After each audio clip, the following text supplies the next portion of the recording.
There we go. All good? All right. All right. I think we're There's rocking only and one rolling. of me now. Only one of me now. That's all you can handle anyway, right? So, I know my mom was pretty happy that I wasn't a twin, so. okay.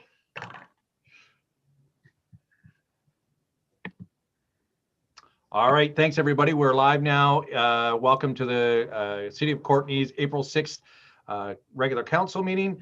I'd like to just start by respectfully acknowledging the land on which we gather and are zooming on is the unceded traditional territory of the Comox First Nation.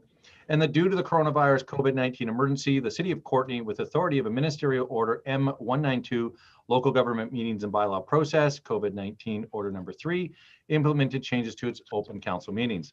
In the interest of public health and safety, and in accordance with Section 3 of Ministerial Order Number 3, M192, in-person attendance by members of the public at council meetings will not be permitted until further notice. Council meetings are presided over by the mayor or acting mayor, with electronic participation by council and staff via live web streaming. And with that, I just want to welcome and acknowledge Susie Sanders, our newest employee to the City of Courtenay, who started today as our Director of Recreation, Culture, and Community Services. So welcome, Susie, and thanks for joining us all the way from Vancouver. And with that, I think we will jump into the adoption of minutes. Move adoption. Second. Excellent. I'll assume that's the adoption of all the minutes. Are there any errors or omissions? And seeing no errors or omissions, I'll assume adoption of minutes are unanimously received. And there was no late items and no delegations today. And Councillor Hillian. Thank you, Mayor. I'll move that we amend the agenda to delay item 4.1 until the individual involved is able to join us. Thank you, Councillor Hillian. Second that. Second, any opposed to that? Seeing nobody opposed, that passes, and then we'll reconvene when that party is able to attend. With that, we'll move on to development permit variance 2004 4847 North Island Highway. Mayor, I'm happy to move this if you like. Yep. Yes, I'll please. move that based on today's staff report entitled Development Permit with Variance number 2004-4847 North Island Highway. Council support approving option 1 and proceed with issuing development permit with variance number 2004 with the modifications specified in this report. Excellent. And I'll pass it over to staff. Thank you, Mayor. I'll pass this over to Matthew Fitzgerald to summarize the report and take any questions that council may have. Thanks, through CEO to Mayor and Council. So this is a development proposal for a new vehicle sales and service building and the reconfiguration of the parking lot at 4847 Island Highway. This building will replace the existing building on the property, which would be demolished once the new building is operational. As part of this application, the applicant has applied for 4 zoning variances. The first is to increase the height of the building from 9.5 meters to 9.63 meters. Staff have assessed this variance as minor and are supporting its approval. The second 2 variances, variance 2 and 3, concern landscape buffering along Dundas Road and Vanya Drive. The proposal is to reduce the landscape buffer from the required 4.5 to 0 meters and 1.2 meters respectively. Staff are not supporting this variance as there's no physical constraint to why the buffer cannot be implemented. And the final variance, variance 4, concerns the landscape buffer along the Island Highway frontage. The proposal is to reduce the buffer from 7.5 meter minimum to a 1.8 meters. The applicant rationalizes this variance is necessary as the landscaping would screen the vehicle display area. Staff don't support this variance, but have suggested a compromise in which an equivalent to 60% of the required 7.5 meter buffer would be required along this frontage. The intent here was to balance the applicant's need to display vehicles while adding significant amounts of landscaping in clusters or islands along this frontage. Public information meeting was held.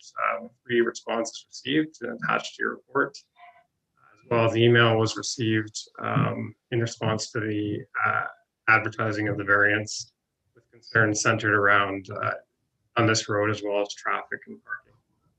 And with that, I'll take any questions council has. Thanks, Matt. Appreciate the report. And I have a couple of hands going up. So Councillor McCollum. Thanks, Mayor, and thanks for the report, Matt.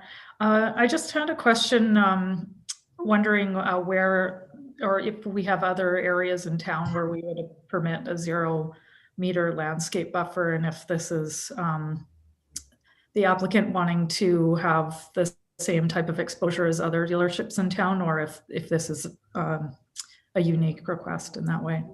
Yeah, thanks for the question. In similar zones, I guess, I mean, there are many zones in our zoning bylaw, but in similar commercial zones, most have a landscape buffering requirement. Where I guess this one is a bit different is typically it's a 4.5 meter buffer. However, along the Island Highway frontage, it does specify 7.5 meter buffer. So that this would be a little bit unique, but other businesses along this frontage would also have that same requirement. And I mean, I see that we are willing to kind of reach a compromise, or there's a suggested compromise of 4.5 meters. What is the rationale for not providing that on the Island Highway side? If you could just elaborate. Sure. So through CEO to Mayor and Council, so the rationale that we received from the applicant was that the Island Highway frontage is where the vehicles are most prominently displayed. It's where the most traffic passes by.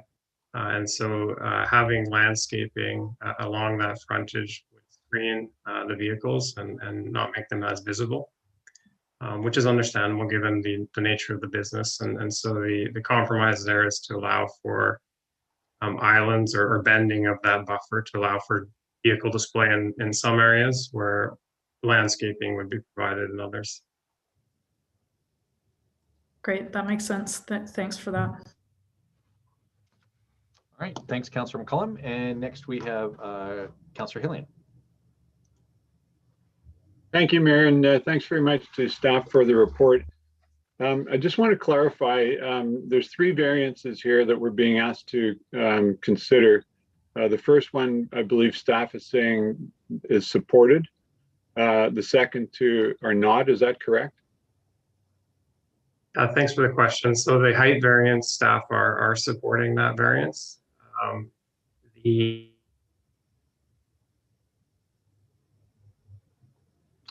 Matt, you seem to have frozen up on my side here.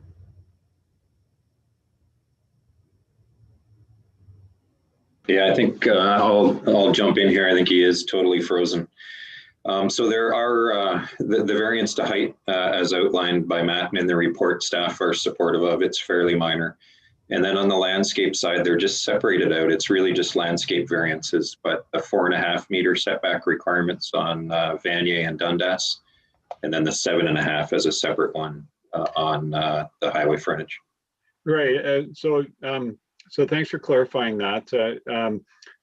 I wasn't 100% clear from reading the report what the applicant's rationale was for the second variance. The third one was related to the ability of people to see the display vehicles and such, and staff are recommending a compromise there. Was it the same rationale in relation to the second variance, or was it something different? Yeah, my sense is it's the same rationale, and we see it quite often with car dealerships. It's that exposure they want. Obviously, in this case, the Island Highway, and you could argue Vanier as well, are the have the most exposure for their vehicles.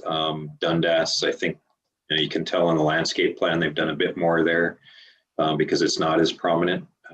But the rationale, the best we got, is that it's just related to the exposure of vehicles. Had a bit of a hard time getting a good explanation on that. Okay, and just one further, is there any significant cost differential here that is a bone of contention, or is it relatively minor in that regard? I don't want to say it's minor. Any cost development faces, it adds up. They didn't point directly to that in relation to landscaping, more on the next application that's coming forward related to the servicing costs. That's where, you know, the bigger costs come in. But if they were to expand the landscaping in accordance with what staff's recommending, it will definitely increase their cost. Okay, and finally, the compromise that staff are suggesting, I'm not sure to what extent that's been discussed and what sort of response there's been from the applicant in that regard. Yeah, it's really too bad we lost Matt here. To my knowledge, there hasn't been a lot of conversation. There was a little bit this morning with the applicant who responded, you know, thanking staff for the report. And that was, to my knowledge, the extent of it. Yeah. Okay. Thanks very much. Thanks, Councillor Hillian. And any further questions or comments? Seeing none. Oh, sorry, Councillor Frisch. There we go. I got my hand up. There we go. Yep. Yeah, no, I just wanted to clarify the variance 2004 as well.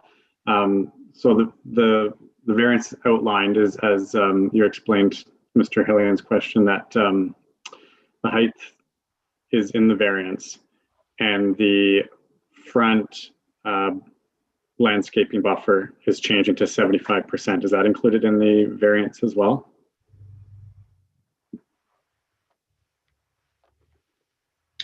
So again, there's sort of three variances. The first one being the height of the building, which is staff are supportive of that variance as outlined.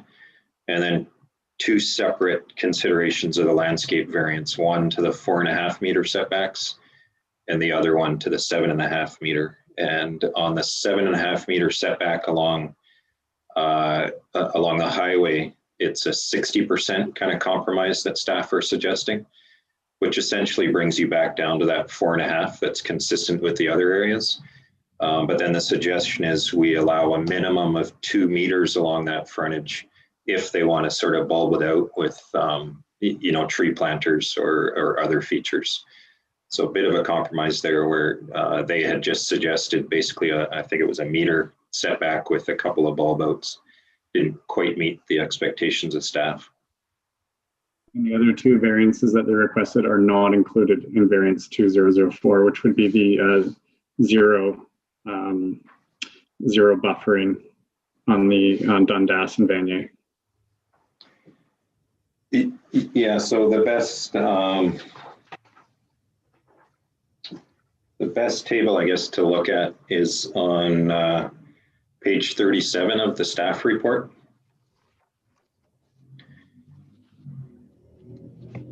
And you'll see with that table what is being proposed by the applicant. So you'll see the requirement and then what's being proposed by the applicant. And then later in the report on page 45, a similar table.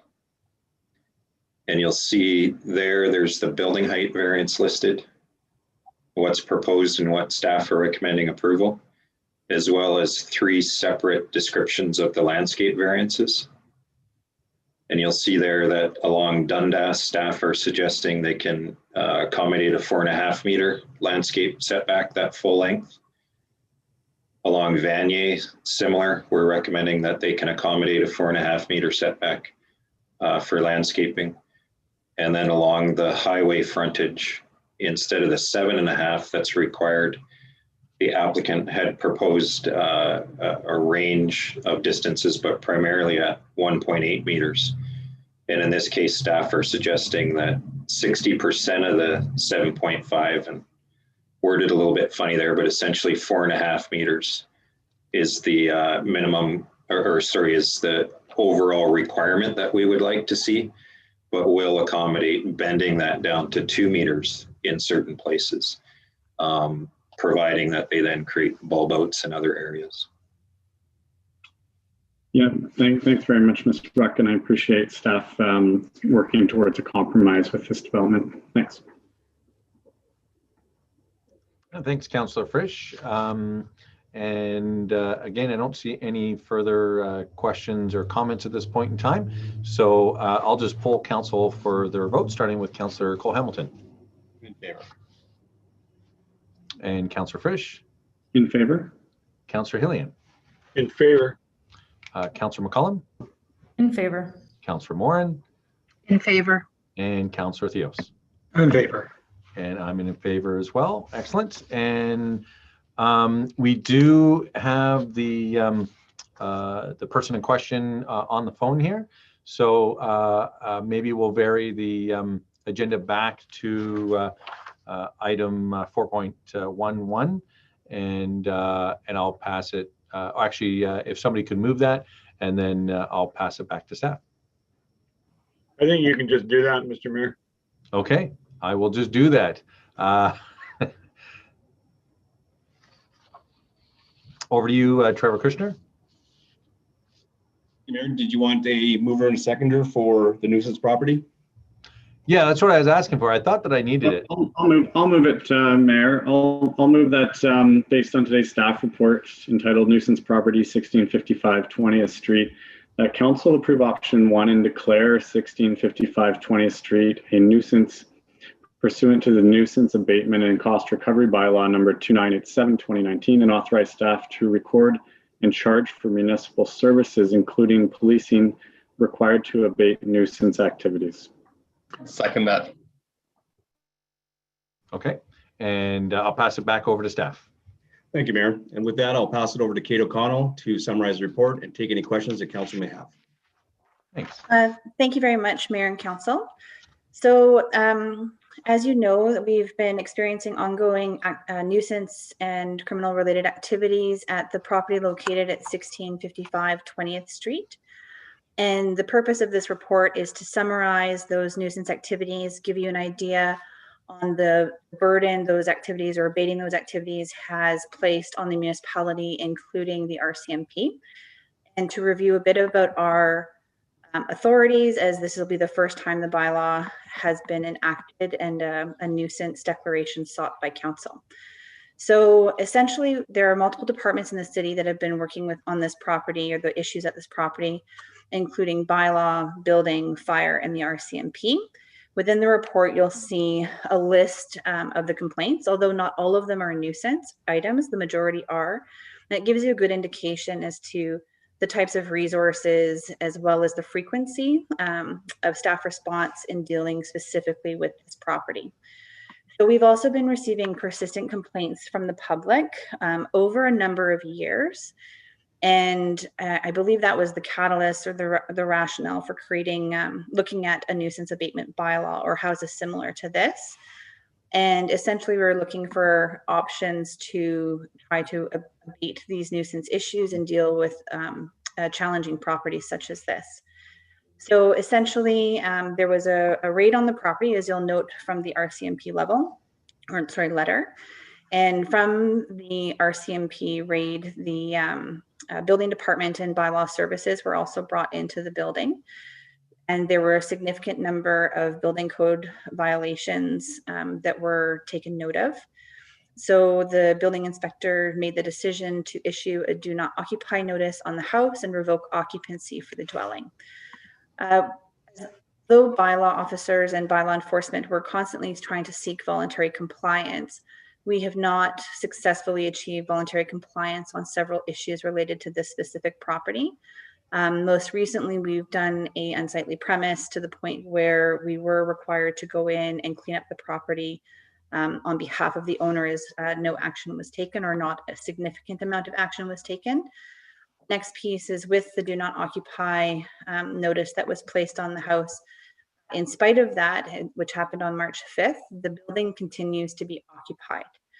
So these two recent opportunities for the owner to bring the property into compliance, or at least to meet the city's requirement that the building is not be occupied, have not been met with any type of indication that the property owner would be bringing the property into compliance with city bylaws.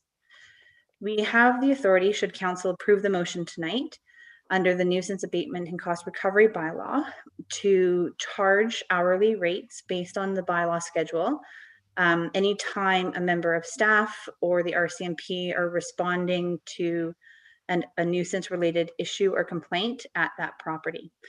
The hourly rates are all outlined, and I did include them in the report just for quick reference. And essentially, the owner would be invoiced for all of these rates on a somewhat monthly basis. And at the end of the tax year, any outstanding payments would become part of their tax assessment. And if they remained unpaid, then it would go through normal processes when property taxes are unpaid.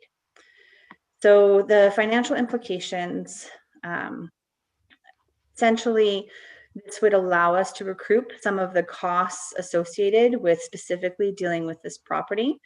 It does represent a disproportional burden in regard to enforcement than any other property in the city. I know the report says we're bringing this to your attention, but I think it's been under the attention of the city for years. So this isn't surprising, I don't think, to council or to the public who may be watching.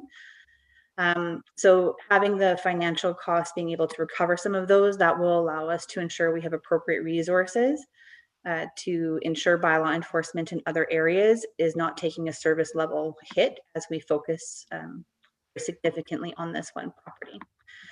From an administrative implication, we have spent over 1,000 hours responding to complaints, investigating allegations, drafting reports, seeking legal advice, developing procedures to address the compliance issues at this property. Essentially, if council approves the resolution this evening, the next implications are if the owner does not abate the issues themselves and the city or RCMP are required to respond, all of those costs will now be billed directly to the property owner, shifting the burden from the city to the owner. Lastly, we did provide notice to the owner via process server. The owner has received all of the information regarding the do not occupy, regarding the unsightly premise, all with sworn affidavits. So we do know they have received all of the information and are aware of the requirements to bring the property into compliance. So there is no question as to whether or not they received the information or had an understanding. And essentially that is where we are today, and it's my understanding that the owner has exercised their right to appear before council and speak on their behalf. They're here to do so, but I'm happy to answer any questions if you have any. Kate, just one quick question that I have. I mean, yeah, I mean, this is certainly a known issue. I know my first meeting with the RCMP when I became mayor was regarding this property and you know, and the impact it was having on their service levels. When you talk about the 1,000 hours, is that just in the 1 year from basically February 2020 to 2021, or is that sort of looking at it in a bigger picture than that? Thank you for the question. That would be hard to say. So prior to me, the portfolio fell under Wendy Sarichta and as well as John Ward. So as far as I can tell with the complaints, we're looking at about a 4-year record, but the 1,000 hours wouldn't be inclusive of any RCMP time. So that is solely from the staff's perspective. So for municipal staff, not the RCMP. So I'd say 1,000 hours would be over the last 4 years and would be a gross underestimate if you were to include the RCMP time in addition to that. Oh, excellent. I appreciate the answer. And you know, again, this particular area is probably where, you know, I receive the most amount of complaints. I'm talking to residents in that area probably every few weeks, if not every month or so. And so I really appreciate the attention staff have given this and the report from today. With that, I will pass it over to Councillor Moore. Great, thank you, Mayor. So Ms. O'Connell, looking at the the hours that have accumulated so far and all the other time that's been spent and et cetera. If this is approved tonight, would we be just looking forward or would we be recouping retroactively? That's the first question. And then I just have a quick.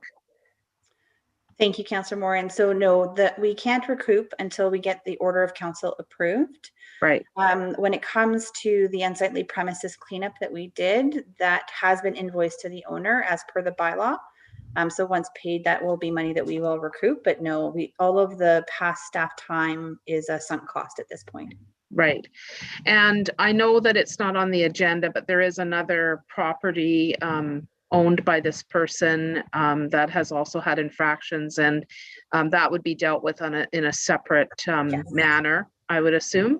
Okay. That is correct. And I'm in the process of discussing with Inspector Kervers, the OIC, a more comprehensive approach to identifying these nuisance houses and dealing with them in a collaborative way earlier on and not letting it get to this point again.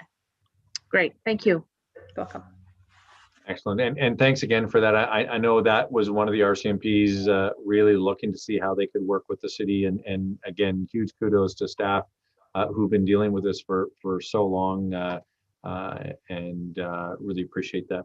I'll pass it over to Councillor McCollum. Thanks, Mayor, and thanks for this report and all the work that you've done on this file over the last year.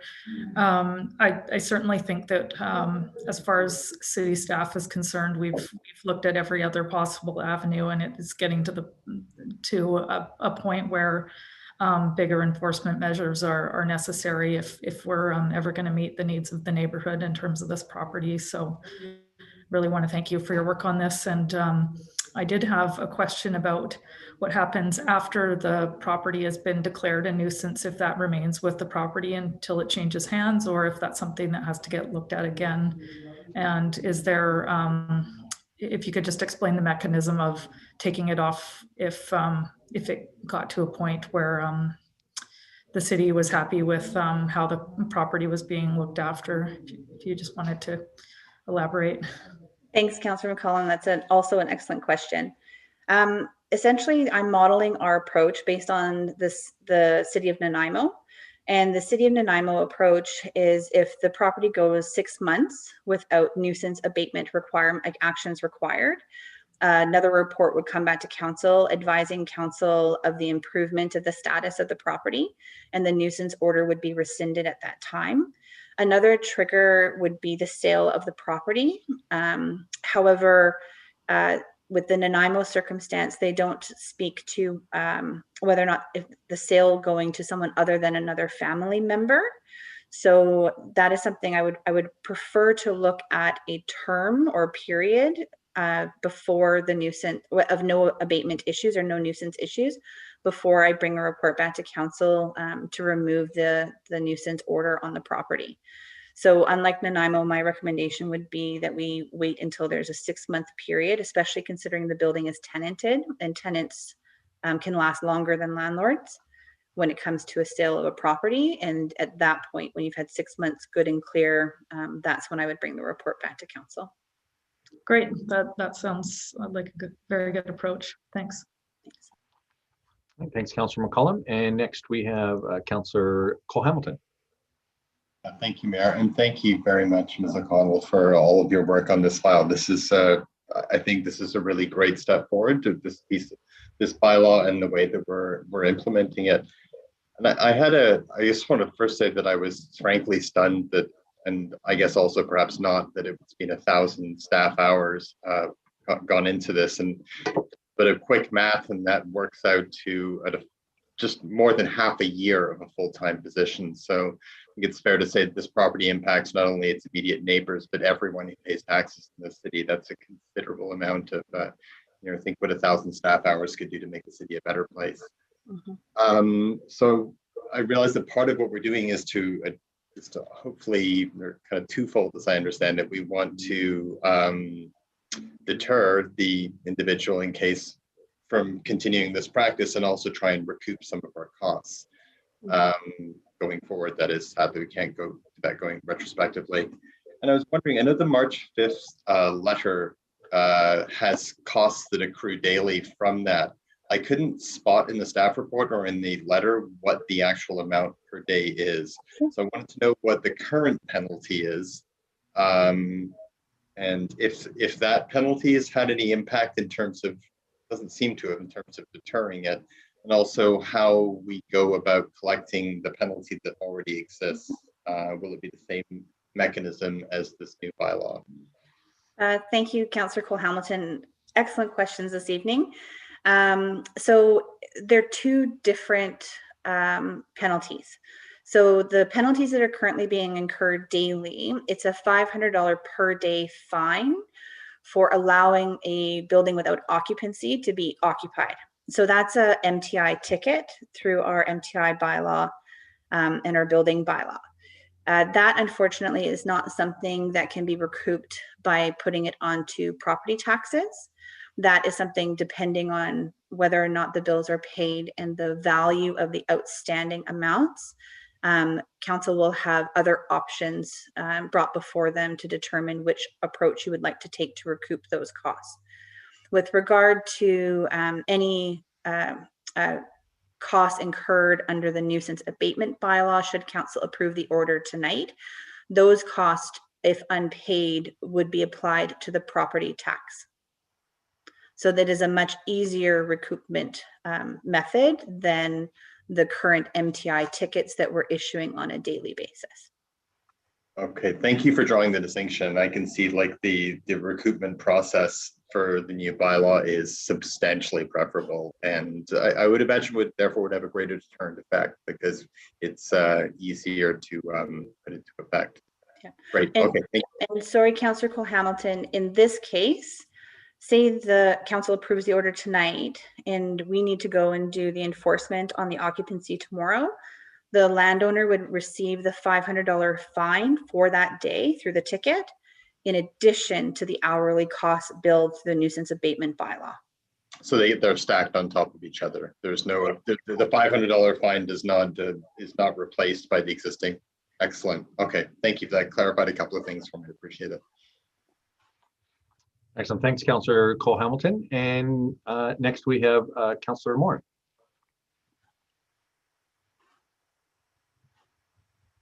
Thank you, Mayor. I know this is my second time speaking, so I don't know if you'd like to take Councillor Theos first and then I can go, or whatever you like. I think it's okay. Sorry, Councillor Theos, we'll let you talk twice next time. Okay. I just wanted to bring up the other aspect of this unfortunate situation, and that is the fact that for good reason, there's a do not occupy on that building, and much of which is not just building code infractions, but also probably health related issues, etc., or safety issues on that property for people who are living there or spending time there. So you know, it's a complex issue because we have no housing. Many of the folks who are there are probably quite vulnerable in many ways, and frankly, I think that often they are taken advantage of in these circumstances. And I know that when we've had to, you know, dismantle encampments on pretty odd occasion, because we do have compassion and try to take this into account. But when the junction was going in, the supportive housing, there was an encampment that needed to be taken down. We did have some folks from community resources help to house those people who were camping there. And I just wondered if there had been any, I know it's not part of this bylaw specifically, but I just wanted to bring up the fact that it is a complex issue, and there's lots of factors involved. And I'm hoping that maybe we've had some connection with some of the community agencies to maybe help people who may be displaced from that residence, and who probably have significant challenges, poverty, addiction, mental health, and other chronic health issues. But clearly it's not a good situation for them. and probably very desperate situation for many of them. So I just was curious if there'd been any engagement in that regard. Thank you, Councillor Morin. So as the majority or the folks who are living in the house are currently tenants, they would be subject to all rights afforded to them under the Tenancy Act. So if you've ever been a landlord or knew others who are renting, in the event of a burst pipe or something that is a fire or something that's critically wrong with the property, it's actually the landlord's responsibility to find a suitable alternative housing for those tenants. I have spoken to the Coalition to End Homelessness about some of the tenants in that property, and it was my understanding that should they need help navigating the Tenancy Act and asserting their rights, that is the type of support they could get help with from the Transition Society and the Coalition. So just to be very, very clear, it is the landlord's responsibility to ensure that the house is maintained in a suitable, habitable condition, and that the violations that led to the do not occupy are solely their responsibility, as are their obligations to their tenants to ensure they have appropriate alternative housing during the do not occupy timeline and until the construction or renovation period is done to bring the property into compliance. Right. Thank you for that. That's a good clarification to make, and it does show that there is some avenue for those folks under the Tenancy Act. Thanks a lot. Thanks, Councillor Morin. And Councillor Theos. Thanks, Mayor. Thanks, Wendy, for trying to put me in front of the line. But of course, it should be ladies first, anyways. But much appreciated. I just wanted to start by thanking you, Kate, and your team for just handling this challenging file. It's been ongoing for since you've been with the staff of the City of Courtenay, and I know it's taken up a lot of your time and energy, and you've done an excellent job, you and your team, of dealing with this issue. The neighbors in that area, they just want to feel like they're living in a peaceful and a secure place, as I think all of us would want to wish for, and feel it's within our rights. I have a question in regards to. First of all, I'm happy to hear that there is an example, a model in Nanaimo that you were looking at and observing of how they've gone about handling these issues of these nuisance homes, and going through some of their challenges and successes. So my question's in regards to we want definitely to ensure that that the public are calling in when there is an infraction in place, and that is what we're encouraging 100%. When it comes to these nuisance homes, though, I just wanted to ask Kate: is there may be a window of some people possibly taking advantage of that and maybe calling on benign issues, knowing that there are these fines in place and trying to strike against the landowner. And we want to be extremely fair, even though in this case, we want to ensure that the people are feeling safe, but we also want to be fair all around. So are there measures in place where there may be an appeal or some other process where we ensure that that doesn't happen? Thank you very much, Councillor Theos. Another great question. I just wanted to first start off by saying that me and my team are building on the work of Ms. Sarichta and John Ward prior to me. The bylaw was already in place and all of that work had already been undertaken. So really my role has been more along the lines of creating the procedure for the enforcement and then staying on top of the enforcement approach.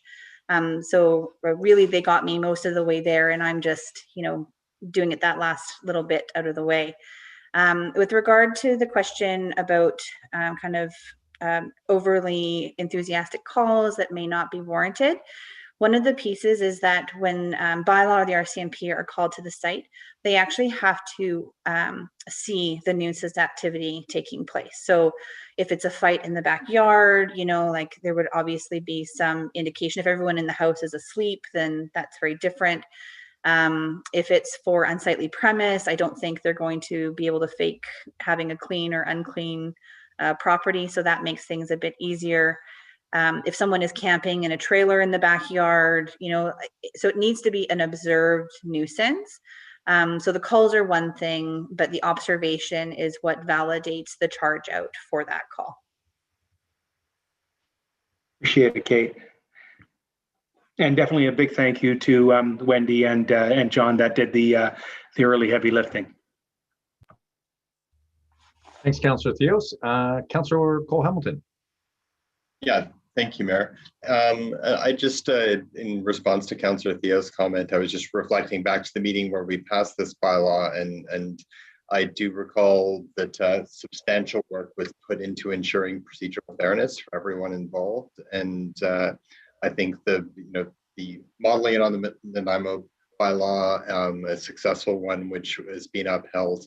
I think we have here a very fair mechanism for taking care of for a challenging situation. And I think it's good to be thinking of the what ifs and if there might be concerns, but it seems to me this was well considered and well balanced. So thanks to Ms. Rich and Mr. Ward for that, and for you for bringing it forward. I have full confidence in the fairness and validity of this bylaw.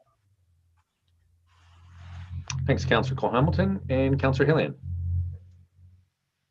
Thanks, Mayor. And first off, I'll apologize for earlier commenting on the motion. I thought you were asking for a motion to amend the agenda back. So that was what the confusion was. I just understand that the owner of this property is on the call, and I'm wondering if we could hear from him before asking further questions, if possible. Yeah, I think we've asked quite a few questions, and basically the plan is basically asking staff questions to get a little bit more information, make sure we were comfortable with the report.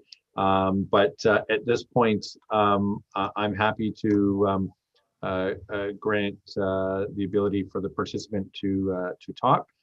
This is the first time we've done this, so I just want to look to Mr. Rich to confirm that he'll still have to announce who he is and his address, just so we have that on record. Is that? Thank you, Mayor. That would be appropriate. Okay. So with that, I'm gonna send you a thing here to unmute yourself on the phone. I believe all you got to do is press *6, and you should be unmuted. And then we'll give you an opportunity to speak, and you can start by introducing yourself and your address.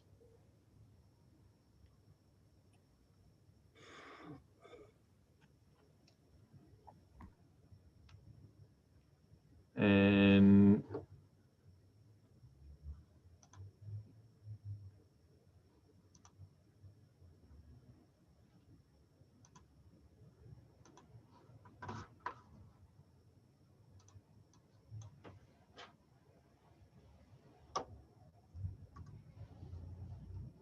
I don't see you unmuting yourself. Are you? And of course, you're in by phone. So really, we're at a little bit of a disadvantage here. I have sent a request for you to unmute.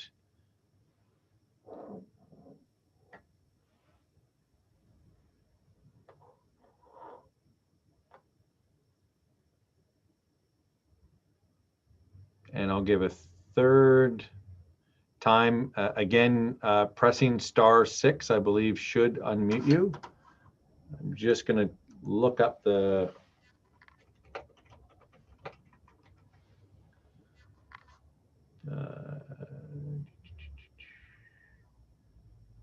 just confirming with the manual that I'm correct, but I'm pretty sure that's the way it works.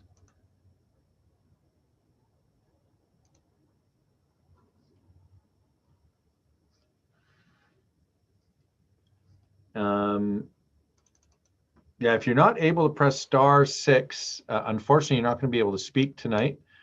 I was hoping to give you that opportunity, but I don't think that's going to be possible at this point. Oh, you've unmuted. Yes, I'm here. I've been here. I've been trying. Yep. Excellent. Okay, if Yeah. you could introduce yourself and give your address, that would be fantastic. Yeah. Sure. Yeah, I've been listening to the meeting, and my name is Amandio Santos, and my address is 1781 Thurber Road, Comox, BC, V9M 1A4. Excellent. Thank you very much for that. And I'll give you the floor if you can respond to some of the comments and questions. And when you're done, council may have some questions for you as well. Well, since the police was there, which I believe was on the 4th of March, somebody said that there's no action being taken. Well, a lot of have been taken. That day that took place, the police there, they called me and they asked me to come over, and I was there. I came over and they said they were going to hand me the house back. And I said, oh, great. Is that that means I can change the locks and the house is mine now, free of tenants? Yes.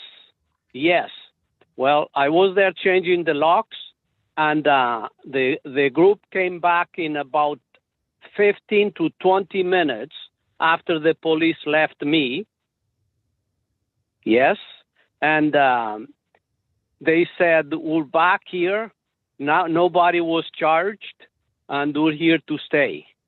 I had no choice but let them in because I was there alone, and there was at least 8 of them that was wanting to have a place to stay. So I said, okay, if that is the case, I'll be leaving right now, and I'll see you guys tomorrow. So in the meantime, I received this letter from the city. That's fine.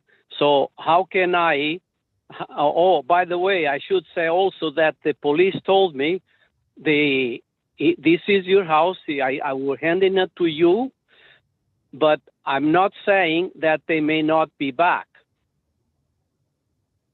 And 15, 20 minutes, they were back. But at the same time, I asked him, well, what can I do about this? You guys got them out of here. You raided the house, so that means the house should be mine now. And he said, no, not necessarily. You got to go through arbitration and get them out of here. There was the answer to them, and that was it. So in the meantime, 2 days later, I served them with an eviction to move out of there. And I expect them to be out of there within the next, by the end of the month, really. So I'm doing everything I can. They've been evicted, and I'm trying to get them out of there by the end of the month. That's all I can say at this point. And as I don't know if council knows, but I've been trying to develop the property. I'm in talks with the planning department about subdividing the property and moving the house out of there. I want to move the house out of there as soon as I have a chance. Okay? So this is what I've got to tell you guys. Okay, thanks very much, Mr. Santos. And so just a couple questions of clarification, because I do recall years ago doing a covenant type agreement for this property where it would be owner occupied. No, that wasn't that. Different property. Okay, that's the one further up 20th Street. Right. The one further up, yes, sir. Yeah, the one further up. Okay, sorry about that. Sorry for the confusion. I'll go to my other question. You said that a couple of days after you gave the notice of eviction, so that would have been, March 6th or so, somewhere around there. Exactly. Yeah, that's what I've got here, March 6th. Yes, yeah. That's correct. Yeah, and per tenancy rules, that's where it's really they have to the end of April just because it's a minimum of 30 days. But is that how I should interpret that? That is correct. That's my understanding. And because they've been a problem, then there will be 30-day notice and they should be moving out of there. If it would be for unpaid rents or anything else, well, that would be a different story. But I believe this is 30 days. Mm-hmm. Okay. Yeah, and I'm not too sure, but well, maybe I should articulate my question better. Have you contacted the tenancy branch to confirm exactly what your rights are? I've done it. It's up to them now to come back to me on the counter petition if they have a reason for it. Otherwise, they're automatically evicted. Okay. All right. That's Thanks my for that. understanding. Okay. With that, I'm going to pass it over to Councillor Hillian, who I believe had a question for you as well. Okay. Yeah. Thank you, Mayor. Mr. Santos, I'm not going to waste anybody's time by asking you questions about the state of that property and how you allowed it to be modified so that number of people could illegally live there, or about the state of your other properties and the grief that you've created, not only for city staff, but for the many citizens of the neighborhood. I just want to ask you, given that you have this opportunity to speak, if you'd like to apologize to the residents of 20th Street who've had to put up with the practices that you as a landlord have fostered and done nothing to remedy over the last several years. Would you like to take this opportunity to apologize, sir? I have no problem at all apologizing. In fact, if anybody dislikes what's going on there, it's me. Do you know that I never rented this place to these people?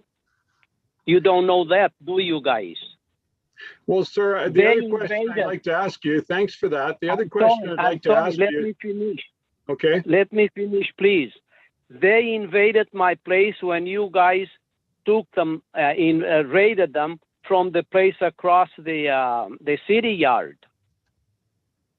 I wasn't renting this place to these kind of people. They invaded me. What can I do? So my other question, sorry? My other question for you is, given the fact that we've been dealing with this and your other property over the last couple of years and more, what reason do we have to believe that any action you're going to take will make any difference? Well, the other place, okay, the other place has been remedied to a point, and I'm subdividing a lot off of it, which has been approved, and I'm trying to clean up the place so I can sell it. I don't want to go through this any more than anybody else. I feel sorry for the people that have to put up with it. I really do. It's not my cup of tea. I just have no choice but put up with it until the time comes that we can solve it. What happens to this place across from the city yard? The city yard. What happened to that one? I'm asking a question here. That property was sold, but I think at the end of the day, really, it's not the property in question. So, well, it is the owner, right? Well, I've had 4 offers and they all fell because of the nuisance I got there. You think I don't want to sell the property? I want to get out of it as quick as possible. Yeah, and Mr. Santos, you know, and I think there is just some frustration because this isn't a new thing. It has been a long-standing issue, and as I mentioned, it was, you know, the first item that our officer in charge spoke to me about when I first became mayor, as you know, one of his #1 concerns for a variety of reasons. But with that, Ms. O'Connell, I see you've got your hand up. I'll let you jump in. Thank you, Mayor Wells. I know Mr. Santos has just spoken about providing notice to his tenants with 30 days. The letter sent to Mr. Santos via process server from the building department was very clear that the property was not to be occupied. and that it was his responsibility as the property owner to ensure such. My understanding is there were conversations about the types of actions Mr. Santos could take in order to prevent folks from regaining entry to the building. As a private property owner, if any of those, the people in the building are not residents or tenants under the Tenancy Act, he also has options through the RCMP and trespass to get folks out of the building. So I just wanted to clarify that even with a Tenancy Act and a requirement to provide notice to end tenancy, that does not allow a building to be occupied when the occupancy has been revoked by the building department. Thanks very much for that clarification. What can I do? What can I do when they invaded me for the first time, and they invaded me again after the police took them to custody, and 15 minutes later they let them go with no charges? What can I do? What can you do yourself? What do you think you can do in my case? Just to clarify, a couple things. One, this council meeting is really not the venue for going through all the steps. But as Ms. O'Connell just articulated, those steps were put in the letter that you received. And she just said, you know, contacting the RCMP. So, I mean, again, that's something that we've been doing, the neighbors have been doing. And you know, everybody, it sounds like wants the same outcome, but unfortunately, you know, we're that's the reason why we're having this meeting and this topic today. Yes, I understand, and you, I beg you guys to give me a chance to resolve this problem, because this is not something that I can do overnight. I go there every day to check and see what's going on with this property. Every single day I go there. Yesterday, I got attacked by one of the guys there. He wanted me to call the police because of some problem that he had there with somebody else. And I said, I'm sorry, I cannot call the police for you. Just a point of order, Mr. Santos. Again, this meeting, we can't necessarily go completely into the weeds on things, but at a minimum, as Ms. O'Connell said, you can refer back to the letter that you got from the city. That was over a month ago now. And that's the reason why it's in front of us now, is that, you know, it's been a month, and there are options on there, including phoning the RCMP, having them assist you. But that's not the city's responsibility, unfortunately. As a landlord, that is a risk that you have taken on. And so that's something that you need to find a solution to. All we can do is look at the facts and the history and move forward. And so that's what we're doing. Yes, I am, but you should let me finish this. I was there, and I was attacked by one of the tenants, and then somebody called the police for me. Some lady that walked along was walking there, and the police came, and this man pulled me out of my car, and he ran away with my car. The police had to go look for it, and we found it a few hours later. This is what I've been going through. You think this is fun? This is not fun for anybody, and much less for me. So I'm dying to get out of the here and get out, period. Well, and that's all I think, can again, tell. You know, to clarify, if you go back to that letter, and I may be misspeaking a little bit here, but I'm sure Ms. O'Connell will correct me, but the order to vacate is something that is basically relieves you from some of those landlord regulations that I was assuming by the eviction notices that you gave. But at the end of the day, that's something for you to call the tenancy board, you to contact the RCMP if you need assistance. But with that, I do see that Councillor Morin also may have a question or comment. Thank you, Mayor. Yeah, I was actually going to bring up the point that Ms. O'Connell mentioned, that in this circumstance, there was a do not occupy on the building. So there wouldn't, that 30 days wouldn't apply. People were supposed to be immediately out of the building. And I know there have been cases, other cases, where the landlords have immediately come and boarded up the building. I know that that didn't happen. There were several ways to get into the house. So that would be the landlord's responsibility to ensure that people could not get into the building.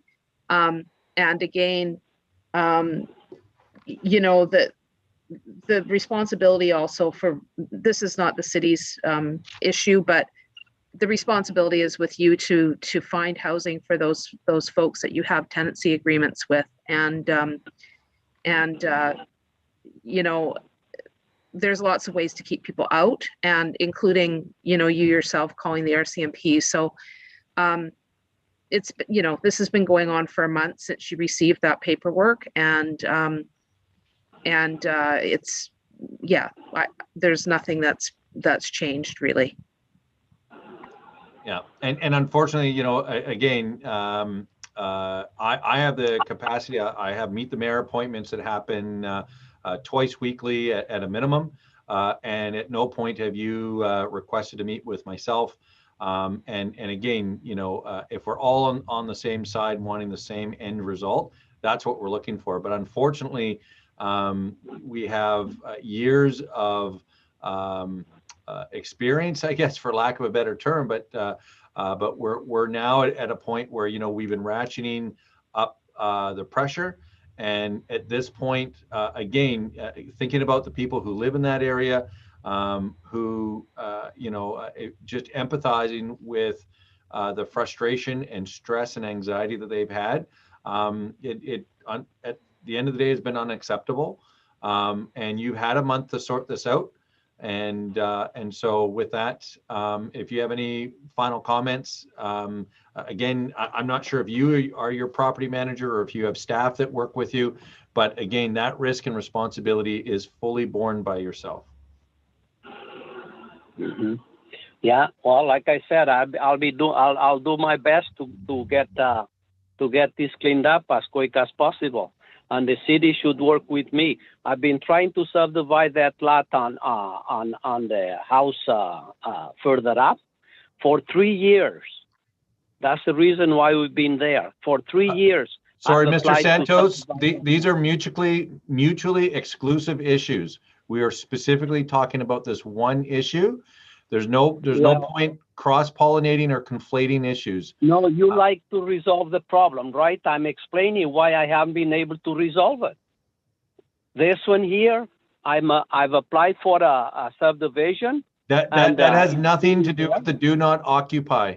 The do not occupy is its own thing on its own legs, and that doesn't have to do with us having to go and clean up the property as well. Like I said, yeah, they broke the house. That's why the house is not livable. They broke it. I can't go in there and check that because they're in there. Understood. Unless you have anything further to add, I'm going to mute you again. I do. So I'll give you anything new information. I do not right now. That's all I have to say. In the meantime, I keep working on the problem and to resolve it as quick as possible. Okay. Thank you very much for attending today and speaking on this issue. Thank you. Thank you for listening to me. Okay. No problem. Yeah. All right.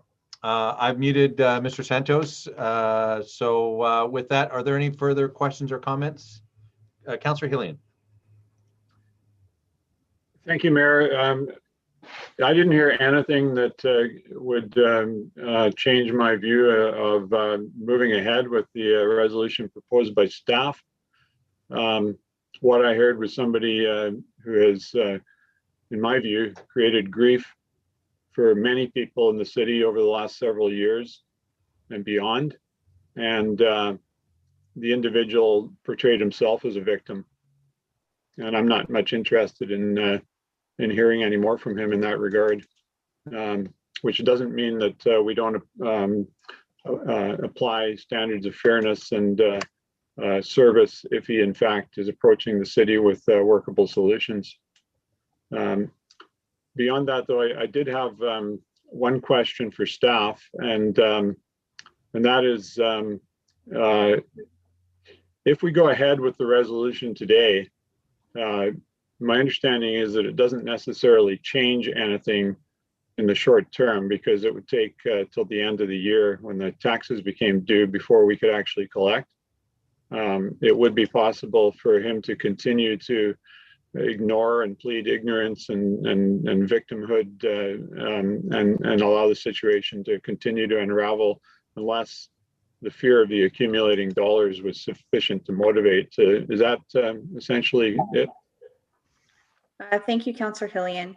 As mentioned, the property owner has the property up for sale. So this would become part of the sale of adjustments or adjustments that happen on the sale, and would have to be dealt with either by the purchaser or the seller, depending on any agreement that they would reach. So it may influence their ability to sell if they allow those costs to accumulate.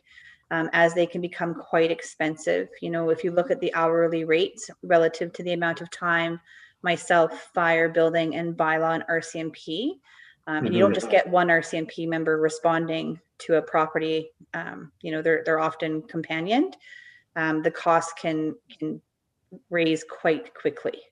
Yes, thank you. And yeah, so there's no guarantee, but it's effectively the best tool that we have. So I'm happy to support it. Thank you. Thanks, Councillor Hillian. And Councillor Cole-Hamilton. Yeah, thank you, Mayor. I mean, we gave Mr. Santos his time to speak, and we've heard what he had to say. And you know, as I look at the motion, it's quite clear what we're here to do, which is to determine whether this house is a nuisance, and just to sort of restrict it to that. Because it's a do not occupy order, there should not be any people there, and yet there are. So Mr. Santos continues to allow that to happen. And just looking at the bylaw, the nuisance covers things like yelling, shouting, screaming, fighting, littering, trespassing, foul odors, irritations, annoyances, and unsanitary conditions. And I think we've heard over time that all of those things have applied. So just on a very objective sense of whether this house is a nuisance according to the terms of this bylaw, it is. And the things that Mr. Santos has said, I'm not going to try and characterize them, but they haven't changed that assessment at all in my mind. So I'll be voting absolutely in favor of declaring this house a nuisance. Thanks, Councillor Cole-Hamilton. And again, I know it's been said time and time again, not just for Ms. O'Connell, but for all the staff that have had to deal with this, bylaw officers, et cetera, that have been dealing with this, over 1,000 hours of just city time. It is much appreciated to get it to this point. I do apologize for getting a bit confused there about the tenancy rules for eviction notices when those don't apply here, but obviously those don't apply. But I want to thank Councillor Morin for bringing up the point of making sure that we, if possible, that we talk to some of the support organizations to make sure the people who will be losing their housing here will can have another place to go. So as best as we can. So with that, I will poll council for your vote, starting with Councillor Cole-Hamilton. I'll be voting in favor. Councillor Frisch. I'm in favor. Councillor Hillian. In favor. Councillor McCollum. In favor. Councillor Morin. In favor. Councillor Theos. You can just put your thumbs up. Thank you, Councillor Theos. I also vote in favor, and again, a huge thank you. I know it's not a silver bullet or a magic solution, but hopefully going forward, this will help bring this residence into compliance and be a warning for other residents in town that might also be a nuisance. So thanks very much. Thank you, Bob. I'm definitely in favor. Sorry, my mute button wasn't releasing for a moment there. Apologize. Yeah. No, it's all good. Thanks, Councillor Theos. Thanks, really Mayor. appreciate that. With that, we'll move on to item 4.22, which is the second Comox Valley Dodge motion. If somebody could move that. Mayor, I'm happy to move this one. And I'll move that based on today's staff report. Entitled Works and Services Development Variance Permit number 2004-4847 North Island Highway. Council approve option 1 and approve development development variance permit number 2004 with the modifications specified in the report. Second. Excellent. And I'll pass it over to staff. Trevor Kushner. Thank you, Mayor. It appears we have Matthew Fitzgerald back, so I'll pass it over to him and to answer any questions the council may have. Yeah, thank you through CAO to Mayor and Council, and I apologize for my computer issues in the first item. This is the second part of a proposal to redevelop a vehicle dealership at 447 Island Highway. As part of that proposal, works and services off-sites are required.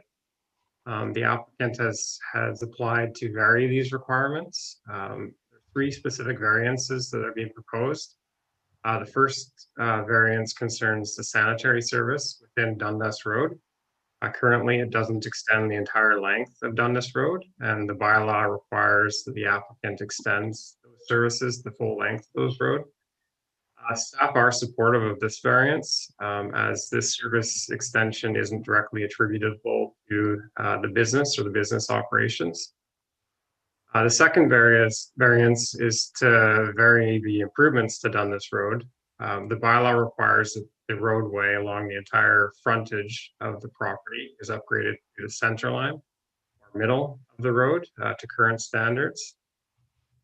The applicant has proposed as an alternative to upgrade Dundas Road the entire width, so both halves of the road, to approximately where the entrance to the new dealership would be.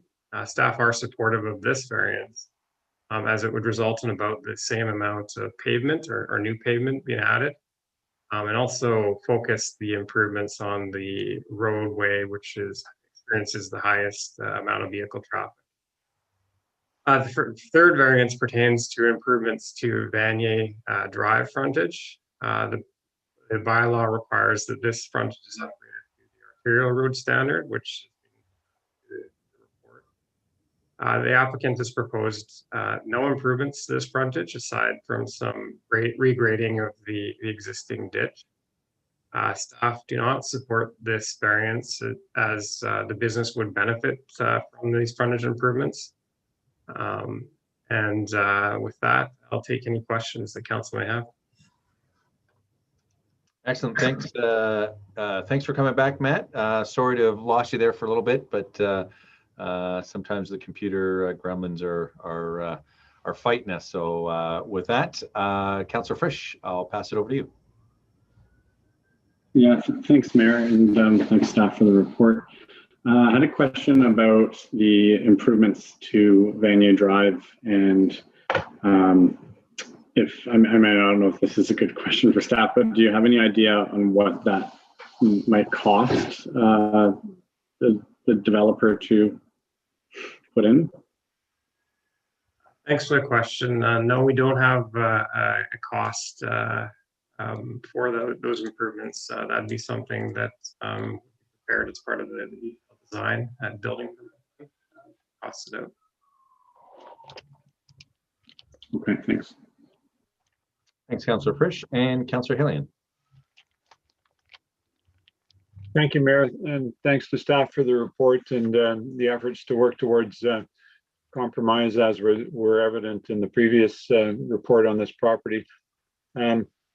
I just wonder, as my first question, if staff could speak about the principles at play here behind the bylaw requirements, and to what extent the bylaw requirements are discretionary and can be modified or negotiated, and how that process unfolds, because we are receiving the argument from the proponent that they're essentially being asked to take on works that, while they may in fact benefit this application, they will actually benefit the entire city, all those who make use of this area. and that they've been paying taxes for years to that regard, and they shouldn't necessarily be held to pay beyond what the immediate impact is on their development. I'm just wondering if we could hear some general thoughts from staff around the principles at play here. Absolutely. Thanks for the question. So I guess the overall principle is one of developer financing new development rather than taxpayers in general financing improvements to infrastructure. If we were to compare this to a new development, like say the new Hyundai dealership that's being built in Crown Isle currently. In that case, when the original developer subdivided the property, they had to build and construct all the roads and then turn those over to the city. So in that case, the developer had to pay for the entire cost of all the new roadways and infrastructure that ultimately the business benefits from and is able to operate because of. But the overall arching, I guess, approach there is it's a developer pay for infrastructure that benefits them. But I guess part of the second question of is it fair? I think that's part of our assessment, and one of the things that we did analyze as part of this report is it attributable to this specific development or this specific proposal. And with the case of the sewer line, for example, there would be no usage of that sewer line by the existing or the new dealership, and so it wasn't something that we assessed as necessary. Thanks. Just further to that, I'm just wondering where staff discretion begins and ends, because do we go into these discussions with developers and ask for a significant amount just to see what they're willing to put, or do we base it on what we think is crucial to that particular development, and then it becomes a bargaining process? I'm just curious about the process involved. Yeah, thanks for the question. I think that's probably one of the benefits to the new subdivision and development servicing bylaws is it's very clear on what's required of all developers. There's our roadway hierarchy, like an arterial road, for example, is Banyan Drive. The bylaw attaches a standard to it, and with any subdivision or building permit, that roadway would have to be upgraded to that current standard. So there really isn't any discretion. It's what the bylaw says has to be implemented. Same with Dundas. In that case, it's a local road, so a lesser standard. So it provides that standard in the bylaw and provides that predictability to anyone looking at developing or looking at investing in a property. And I'll just ask my final question. When a matter like this comes to council, although the motion on the floor relates to the recommended staff option, there are other options provided. What would you say would be the consequence if council, instead of the recommended option, voted to support all variance requests, for example?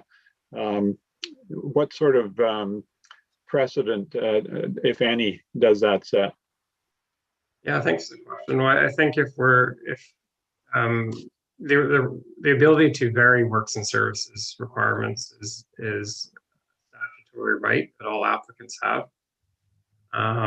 But if council's going to vary it, I think, or consistently vary it, then we should probably revisit the bylaw and the bylaw requirements. And that could be some direction council provides if they feel that works and services requirements are too onerous or need to be adjusted, then I think direction on or some direction on examining the subdivision and development servicing bylaw would be appreciated. Thanks very much. Thanks, Councillor Hillian and Councillor McCollum. Thanks, Mayor. Yeah, I had some similar questions to Councillor Hillian, and I took the time to speak with the applicant as he contacted council and had some concerns along the same lines that have already been discussed. And it occurred to me, I mean, these improvements are a pretty significant piece of the cost of development, although we've never discussed numbers, but I can see that, you know, adding improvements like paving a roadway and adding sidewalks can really impact the feasibility of whether or not to proceed. But in the couple of years that I've served on council, I haven't seen this type of variance come through, other than when we were dealing with Habitat for Humanity recently, which is, you know, an affordable housing project, so quite a bit different. And we did see a development permit with variances come through for the Honda dealership nearby, not the car dealership, but the I can't remember what they're called. But in any case, is this something that often does come up with applicants, but is addressed at the staff level, or is there something really unique about this? I'm just trying to get a handle on why we're seeing it with this particular application, and if it has more to do with the fact that it's a redevelopment rather than a new subdivision. I'm just wondering if you could comment on that a little bit. Sure, absolutely. So you're correct. The only, at least in my time here, the only other variance to the subdivision development servicing bylaw was with the Habitat development on Piercy Road. And in my experience, they are uncommon to see any variances to these bylaws, and as the report highlights, it's pretty much universal across the province that these requirements exist. So I'm not sure why this applicant has applied for variances in both instances, and I guess, as I highlighted before, it's entirely their right to do so. That's helpful, but in this circumstance, there's nothing particularly like different about this parcel of property or something that stands out for you that would, I don't know, make it more obvious in your professional judgment that this wouldn't fit with our typical processes, or that there's something unusual there that seems unequitable in some way. Yeah, thanks for the question. I think you know, the condition of Dundas Road and the frontage on all sides of the property is unique to this property. It's an island surrounded by a roadway, and so that certainly factored into our assessment of the proposal and the works that would be, you know, attributable or as a result of this development. Thanks for those answers. Thanks, Councillor McCollum. And Trevor, I saw you put your hand up, Mr. Kushner. Sorry, I didn't get to you sooner. Thank you, Mayor. I just want to comment that in my experience, it's very standard across the province, and certainly every municipality that I've worked for, to require offsite. The variance mechanism is a mechanism just to vary a bylaw, because it is in fact just a bylaw. But it's very common. It's something that I've dealt with throughout my entire career.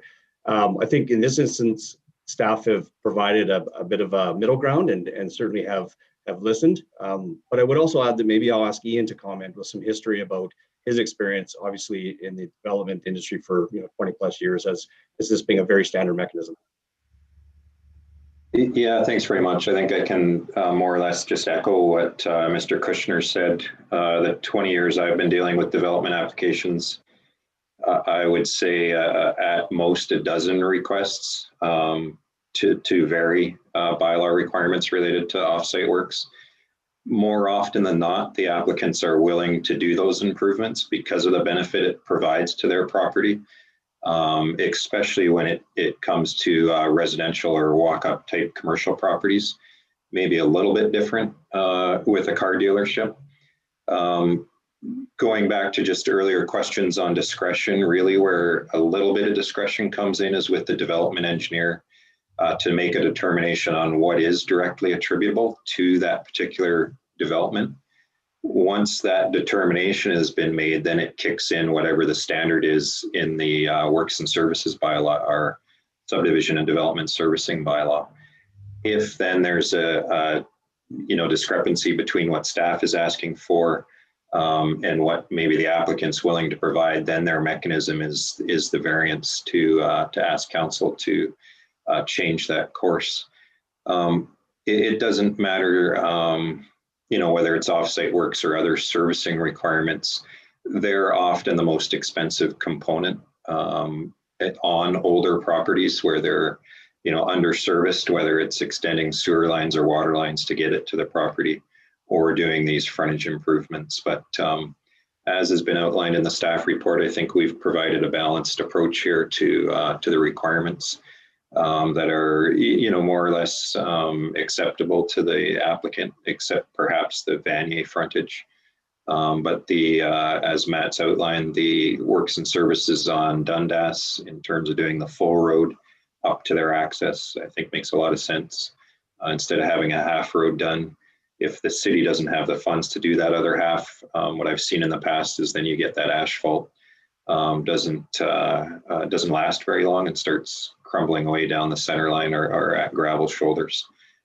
So I think it's a balanced approach here that should be well accepted, but it's always the cost of the engineering that kind of gets developers antsy when it comes to moving forward. Thanks for that.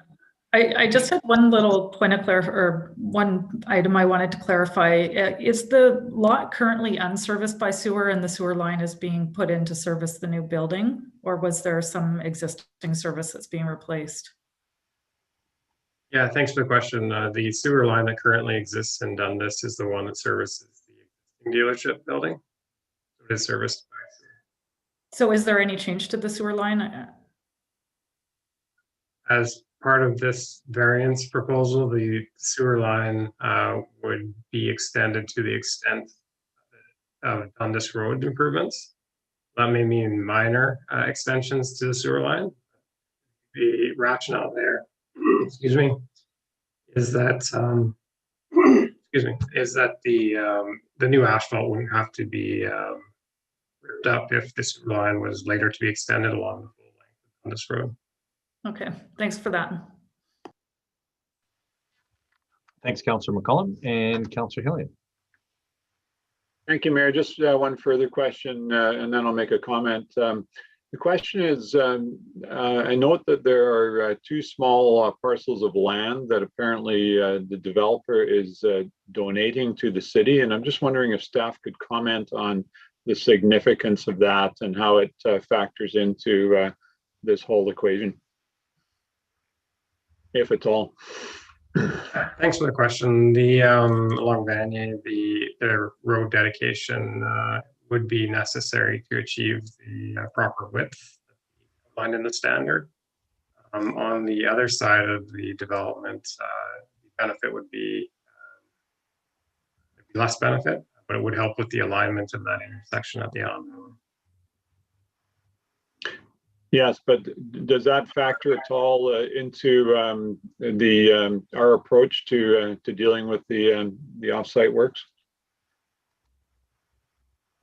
Thanks for the question. No, it doesn't.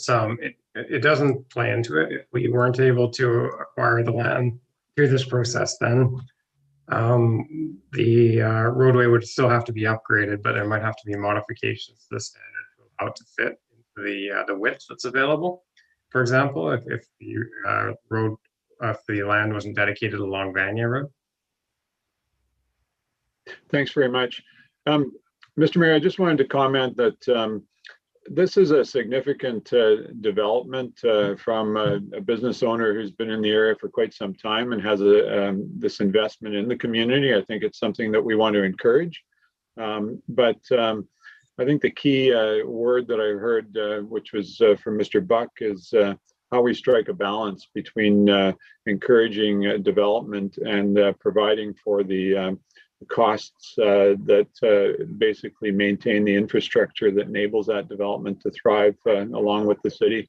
And I'm satisfied that the compromises and that staff have recommended here do strike that balance in this particular case, and on that basis, willing to support the recommendation. Thank you.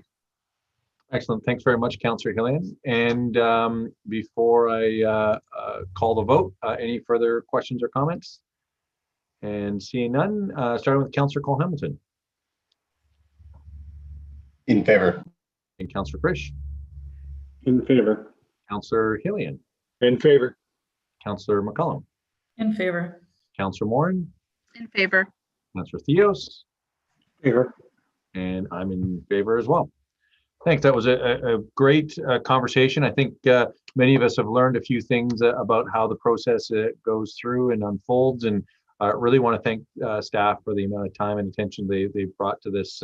Really helps bolster confidence, and we already know you guys do tons of great work without us doing a whole lot, but it certainly is useful to get a better sense of how things are going, and really appreciate you guys taking the time to answer our questions today. Next, we have a zoning for urban agriculture. Can I move receipt of this one, Mayor? Yep.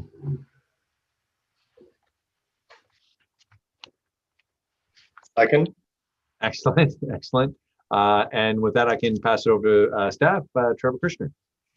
Thank you, Mayor. One last time, back over to Matthew Fitzgerald to summarize the report and take any questions that council may have. Thank you through CAO to Mayor and Council. So this report responds to Council's June 2020 resolution regarding urban agricultural opportunities in the city, specifically looking at market gardens, beekeeping, and the raising of hens. The report looks at urban agriculture as a land use, which is currently allowed in agricultural zones in the city, as well as certain large lot residential zones, as well as urban agriculture as a home-based business, which is currently not allowed anywhere in the city. The three other Comox Valley municipalities were assessed, summarized in Table 1 of the report, and shows inconsistency across the valley, with Cumberland being by far the most permissive, with Courtenay and Comox being far more restrictive. Generally, market gardens and beekeeping are not considered as controversial as the third one, which is the raising of hens. A 2010 survey found that 61% of respondents opposed to the raising of hens in residential zones in the city. Then in 2017, a valley-wide survey by Lush Valley Food Action Society resulted in general support for urban agriculture, but the data didn't break out specific responses from those living in the city of Courtenay, as opposed to the rest of the municipalities or within the regional district. Implementing in the city urban agriculture is further complicated by the fact that there are many different zones and many different neighborhoods, and finding the right balance of where these activities could be implemented would be a challenge just on that basis. So as a result of these reasons, staff are recommending as a next step surveys developed to gauge support for urban agriculture in the city. A survey link would be sent out with the 2021 tax notices, and the results would be collected and summarized and a future staff report along with the recommendation for the next step. So with that, I'll take any questions. Thanks very much for the report, Matt. And with that questionnaire, is that something that staff would come back to council in terms of how it would be phrased and options and stuff? And I guess maybe what I'm trying to figure out is, like you're saying, it's not a simple yes or no necessarily because of the different zones. So, but could the question still be fairly straightforward, I guess? Absolutely. Thanks for the question. I think one of the things we'd want to gauge is the location of the respondent in the city. And then secondly, look at the different areas, the three areas I outlined. And if there's support for two of them and not the third, I think that's all information we want to be able to pull from the data and make sure that the questions were easily understood. so that the respondent could give us that information. Excellent. Thanks very much. With that, I'll pass over to Councillor Hillian. Thank you, Mayor, and thanks to staff for the reports. Pleased to see this come forward. I've been getting a lot of questions from people, including a couple of neighbors about this. I'm wondering a couple of things. First of all, if you could just clarify, if we did do a survey, would we have the ability to provide the bylaw with permissions in specific parts of the city, as opposed to if we didn't do the bylaw, or if we didn't do the questionnaire rather? I'm assuming any bylaw we did would cover the entire city. Is that correct? Thanks for the question. That's sort of one of the concerns we have with proceeding now, is that we would be guessing at what areas this works and what it maybe doesn't work so well in, and obviously the repercussions that go along with that in terms of complaints. A certain area of the city was very opposed to the raising of hens, for example.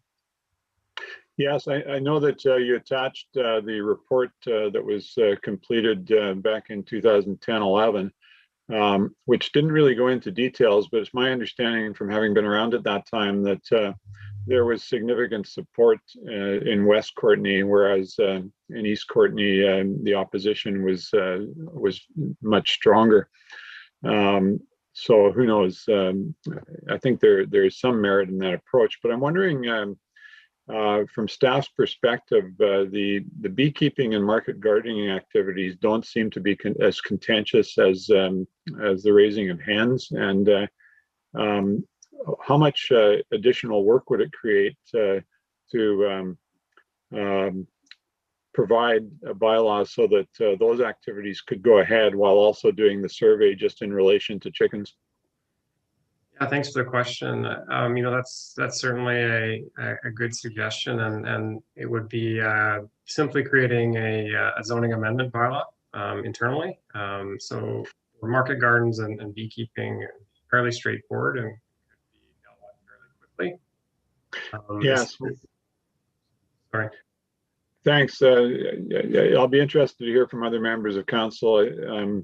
I do think there's some merit in finding out more about how different parts of the city feel about chickens, which is certainly the more contentious aspect. Thank you. Thanks, Councillor Hillian. And I know based on the letters I've gotten from some school children that regardless of area, the school children at least are very, very interested in that. Oh, and I may have turned the wrong hand off there, but Councillor Morin. Okay, I thought Councillor McCollum was in front of me. No? Okay. Not on my list, but it's all good. Well, obviously, I'm really excited about this, getting excited about potential chickens and other forms of urban agriculture. Not surprisingly, I've heard quite a bit of feedback. I know we've received some emails as well over the past few months since we introduced this. I've heard from people in East Courtenay. I think that 11 years ago was a long time ago. I think that things have changed. I think that we've seen a lot of support for food security and sustainability. Certainly during COVID, people have been creating gardens like we haven't seen since my grandmother's time, practically, and chickens as well.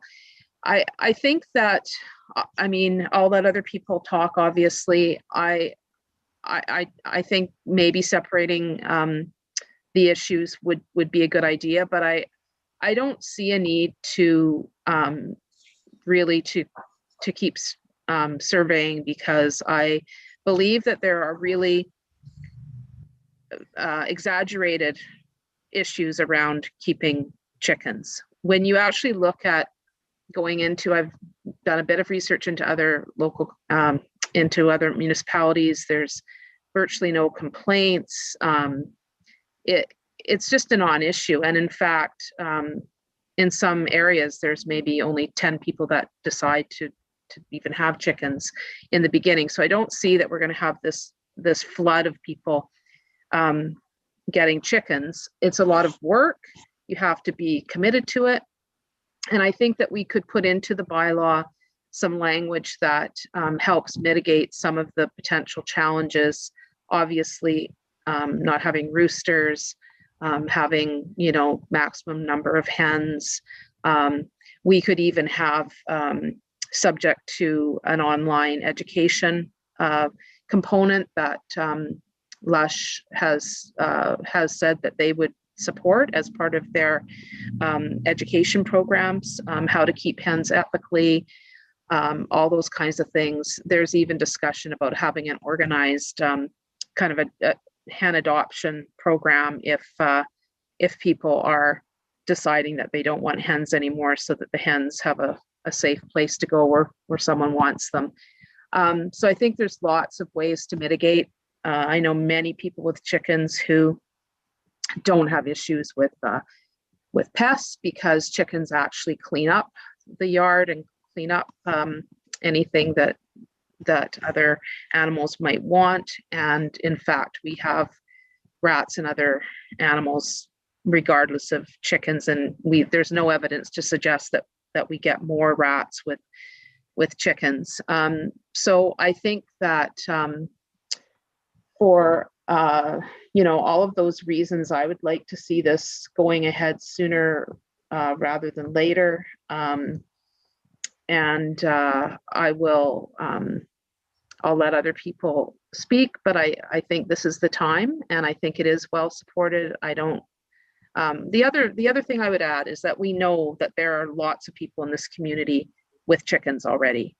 We're not getting complaints about illegal chickens. And in fact, having a bylaw would ensure that there is regulated practice of keeping chickens, looking at the ethics, looking at the care of, you know, the animal, all of those things, making sure that we do have a mechanism to manage this. And I think that that's the best way going forward. Because as I said, we already have people keeping chickens, and this would only make the practice better for everybody, in my opinion. And I'll let other folks talk. Thanks. Thanks very much, Councillor Morin, and I do appreciate you bringing this forward. And I do get your points about some of the exaggerations. Again, if there's no roosters, really, I think one of the larger challenges with chickens is their egg laying time frame and their lifespans do not correlate well. So when they stop laying eggs, making those end of life decisions for chickens can be it's part of the circle of life. Anyways, Councillor McCullum. Thanks, Mayor. Yeah, I certainly agree with a lot of the thoughts that Councillor Morin has shared on this. I hope, maybe I'm an optimist, but I don't think that this is as contentious as it has been in the past. I did see the CBC Municipal Affairs reporter, Justin McElroy, tweet out a couple months ago that he knew of 7 municipalities that were considering chicken bylaws, and that was in 2021.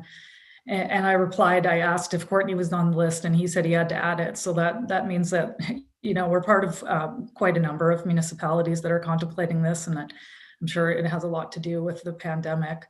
But I would concur with Councillor Morin that we just don't hear of, I mean, many jurisdictions brought this in years ago. We don't hear of it getting reversed. As far as, you know, neighbor complaints go and how it disrupts neighbors, we just had new neighbors move in across the street to learn that the people that moved out had offered up their chickens, and that there's chickens that have been across the road from me and for 7 years, and I had no idea. I've never noticed them. They're, you know, neither have the other neighbors. It's quite easy to contain chickens in a responsible way that doesn't impact, and really it is probably a very small handful of residents that are interested in keeping them. My family had them when we lived out of town, and while it was an enjoyable hobby, I have no plans to build a chicken coop or or have them again. I have I have a great local supply of eggs, and that's a lot less work than looking after hens. So it really is for people who have time to spend in their backyard and want to participate in urban agriculture. So I would perhaps suggest that maybe as part of the bylaw process, I also agree with the suggestion of maybe parsing these two items apart if it makes the process more straightforward. But perhaps when we open this up for public comment, if we do get a lot of concern, maybe that is a good time to pause and add the survey as a piece to this process, if it feels like it's not being widely supported in the community, rather than doing that as our first step. Perhaps we'll be surprised at the lack of concern, and maybe we'll be disappointed that there's a lot of people that are not wanting that in their neighborhood, and then seems like a good time to put resources into maybe adding a survey. So that would perhaps be my suggestion, that we keep it on the table, but maybe don't go that route initially. And then I just had a question for staff as to how much time it would likely add to implementing this bylaw were we to go with option one and go down the road of providing a survey before we proceed any further. Yeah, thanks for the questions. Maybe if I could ask Ian to speak to this one in terms of timing. Mr. Buck, if you don't mind. Yeah, sure. So I think realistically, we would have to, by May 1st, get the information prepped for the mailouts for the tax notices, provide probably, excuse me, provide a month time in order for the survey to take place once the notices are mailed out, and then collating that information and preparing the bylaw. So realistically, I would say we're the end of the summer into the fall by the time we have survey results and a bylaw back. If we were to proceed with splitting the items out and dealing with market gardens straight away, that's a relatively straightforward amendment to the business license provisions in our zoning bylaw. There would be a requirement for a public hearing for that, in addition to even if we didn't do any further surveys on any of the components. All zoning amendments obviously need a public hearing. So that also provides an opportunity to collect public feedback on these items. But I would say we'd be late summer into the fall before we could get back with a survey.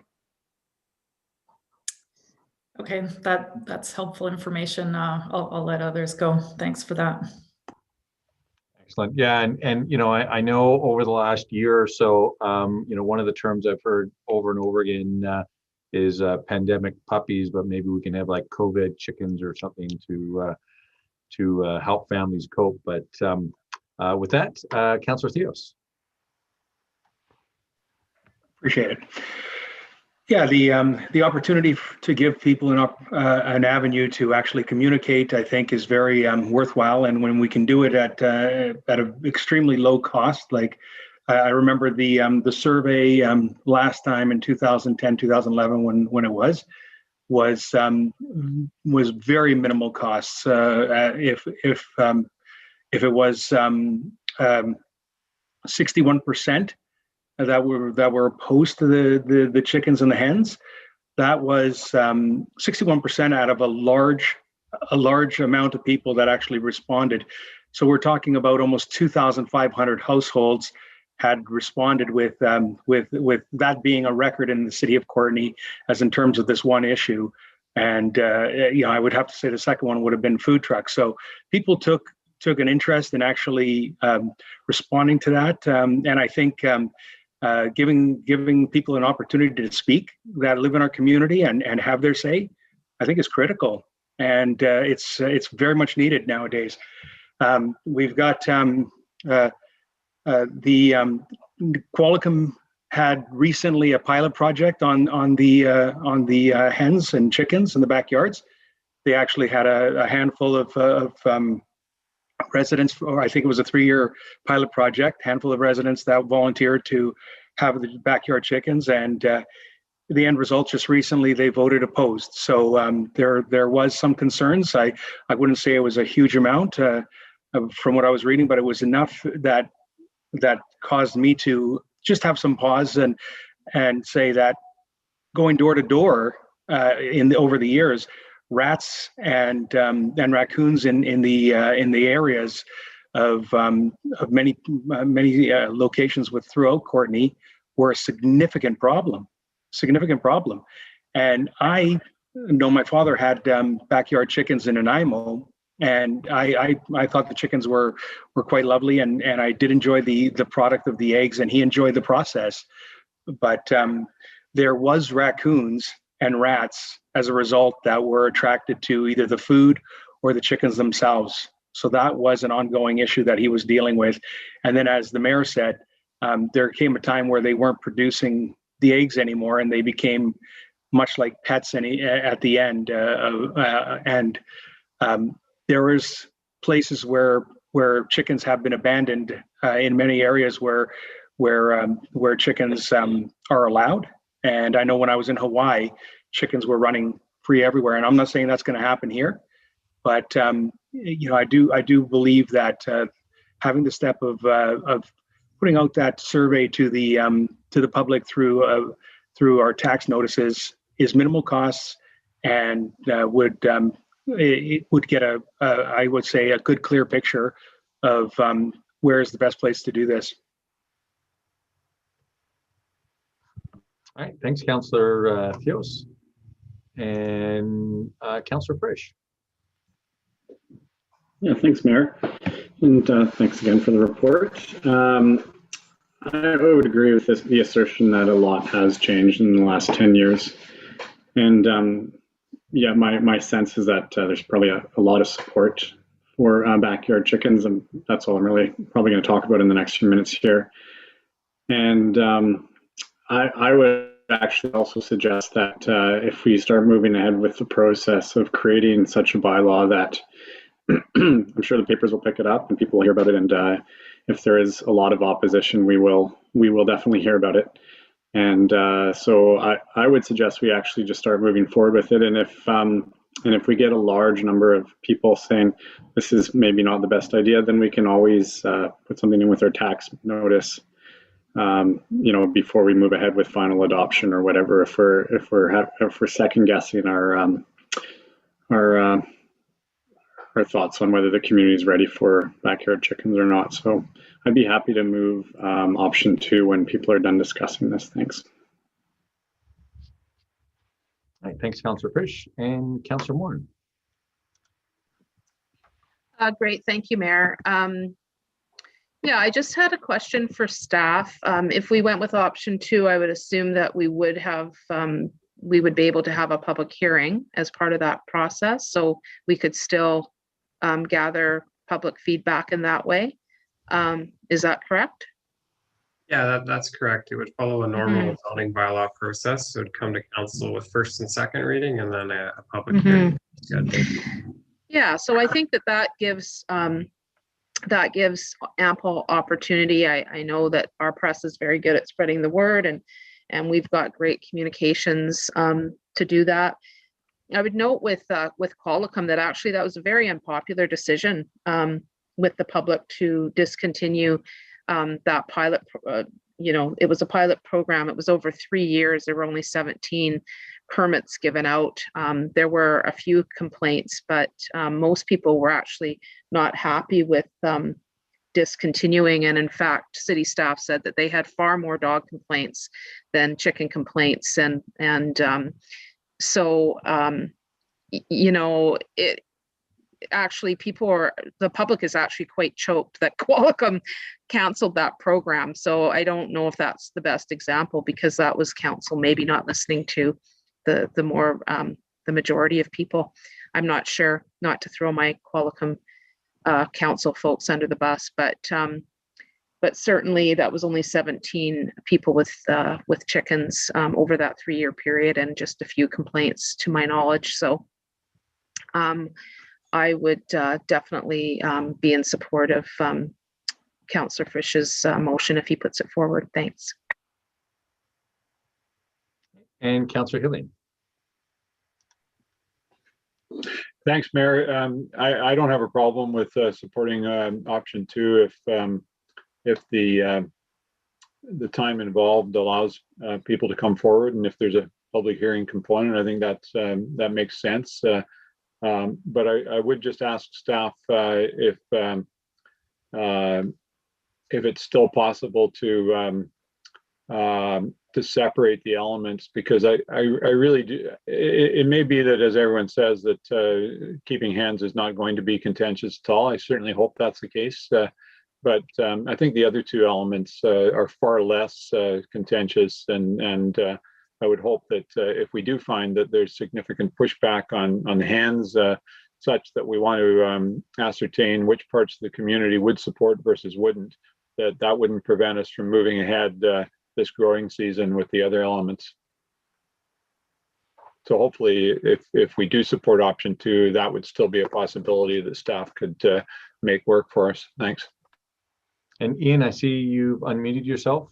Yes, I was just going to indicate that we certainly can do that, and we'll figure out what's the best mechanics, whether that's 2 separate bylaws coming forward or just one bylaw that at any time council can direct components of it get dropped through the process.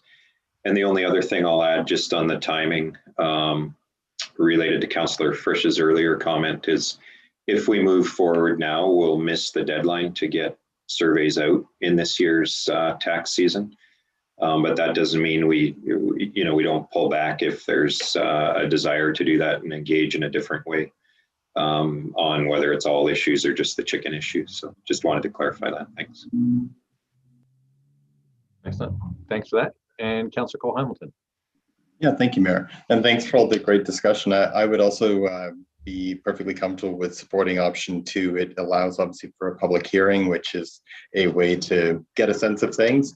And I also think that no one's spoken about it, but the Lush survey, which came out just a couple of years ago, which I think I'm remembering correctly, showed 85% of respondents supporting having chickens in their neighborhood. And I think almost 60% of the respondents were certified to be in the city of Courtenay. And I know that the survey itself was actually designed with in collaboration with the city of Courtenay, with staff. So I think that gives us a good picture of where things are at, and the public hearing process will help to complete that. So I think that this seems to be showing large support, and I would be willing to guess that between 2017 and 2021, particularly with the pandemic and the growing interesting food security, that we'll see a positive response to that. So yeah, I'm supporting option 2. Thanks. Excellent. Thanks very much. And with that, I don't see any further questions or comments. And so somebody would like to move the motion. Do you want to accept the motion and receipt? Yeah. So I'll just assume unanimous receipt for that, and then we can move on to the motion.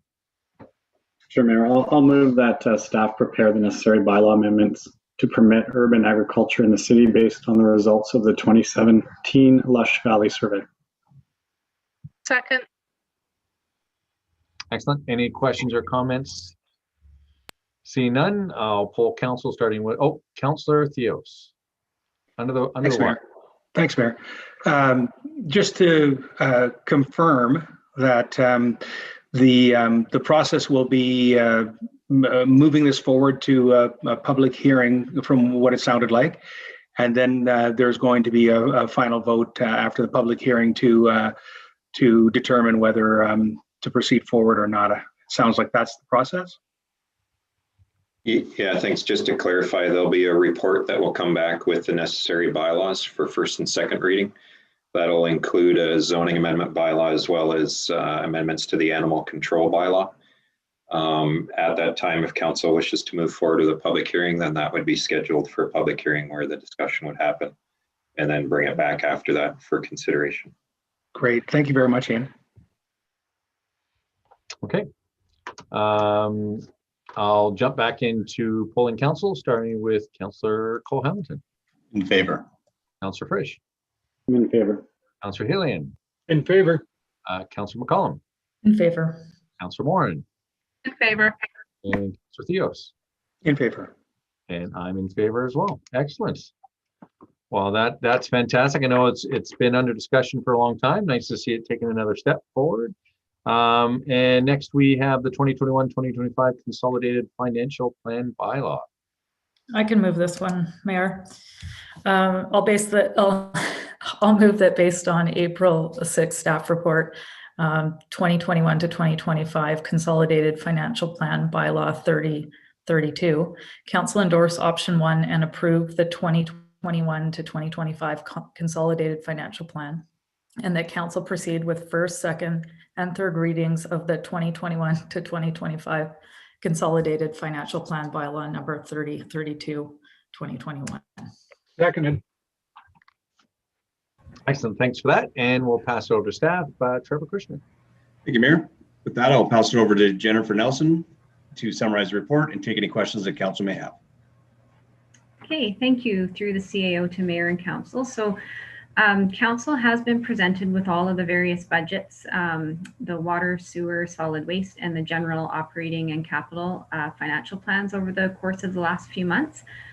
They've all been approved, subject to a couple of changes that we've incorporated into, and then compiled into this final consolidated document for you. We've posted this on our website and solicited feedback from the public through Facebook, media release, and again on our website.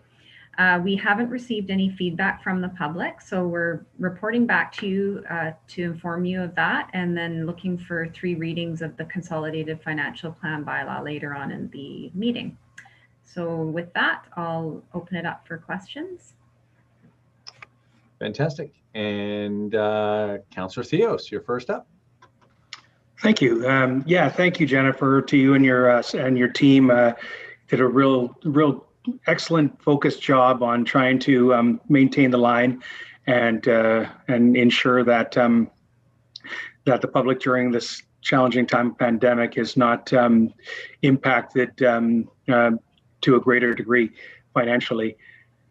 The question I have is a question that I'm hearing from a number of people, and I thought it would be important to bring it forward. You know, the areas where the one big area where we tried to mitigate some of the costs, and it was, I think, as was said a few weeks ago, it was low-hanging fruit, was the cost of road improvements and basically reduced from 1.5 million to $800,000.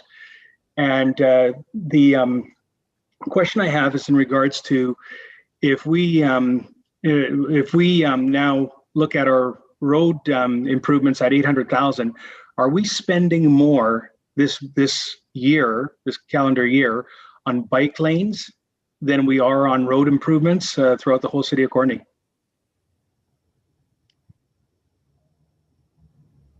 I wonder is that a question to defer to Mr. Kushner? Yeah, I think so. Sorry about that. My mic was stuck. Yes, that would be to Mr. Kushner. Thank you. Yes, so to answer that question, this year, the only increase that we're doing for bike lanes is it's an operational increase of $100,000. That's a placeholder in operations, and that's for the ongoing new cycling network plan improvements that we're going to do. In terms of the road repaving, we historically have spent anywhere between 1.2 to about 1.5 over the last 5 years. The low-hanging fruit I'm referring to is we have run out of roads that we can go ahead and grind and pave without having to do linear assets on top of the roads, on top of the road project. So now we're really looking forward to 2021 and moving into 2022 to integrate our asset management plans for water, sewer, storm, and electrical, to ensure that when we do the grind and paves, we're also now in a position where more than likely we have to do either a water line, a sewer line, or a storm line. And we've really come up against that. Just as fate would have it this year with the pandemic and COVID, it's a perfect year for us to be able to reduce the overall expenditure to around $800,000. There is a small component in there for the cycling network plan, because we always do those improvements when we see the synergies to do that. And on Cowichan Avenue, which is one of the road locations where we're going to do that. So yeah, it's one of those years where we're able to take a bit of a breath. Obviously, in terms of my own personal capacity, our CAO comes in just over a week, and we're really excited for that. Today, we've got our new director of Recreation, Culture, and Community Services. So that gives me the capacity now to really focus on those asset management plans and bring them to fruition for 2022. Thanks, Trevor. Appreciate it. Excellent. Yeah, thanks for that. Thanks, Councillor Theos and Councillor Hillian. Thanks, Mayor. I just want to support the plan and acknowledge all the tremendous work that Jennifer, Ms. Nelson, and her staff have done coming through a very difficult year, which included working through the tax season last year at the height of the early stages of the pandemic, right through to the same thing again, which I think we're going to be seeing in a few months here.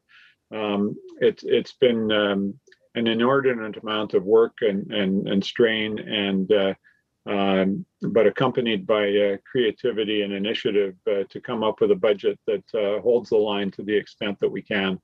So I really want to commend all of staff, but particularly the finance staff in this regard. And I hope that we can unanimously pass this and continue to provide the excellent services that it will bring to the citizens of our community. Thank you. Thanks very much, Councillor Hillian, and I have to agree. The staff's ability, well, for lack of a better term, bob and weave over the last year or more, and deal with zingers. And again, I think one of the things that still stands out for me is just an amazing feat is when we hit the pandemic last year in early March. And we knew the food banks would be closing and other organizations. Miss Nelson and her staff were able to come forward and say, that we'd be able to provide some financial assistance to keep those organizations running in the middle of doing budgets. And there's audits, there's year end, there's all the stuff that they're doing, and I just really have nothing but the highest level of respect for the staff and their capacity, and really anytime I ask questions on something where I think maybe I found something, really every time it's so well thought out. I barely get the words out of my mouth before I'm basically eating them. So I do appreciate staff's ability and capacity to work under the circumstances. Councillor Hillian, you had a follow-up?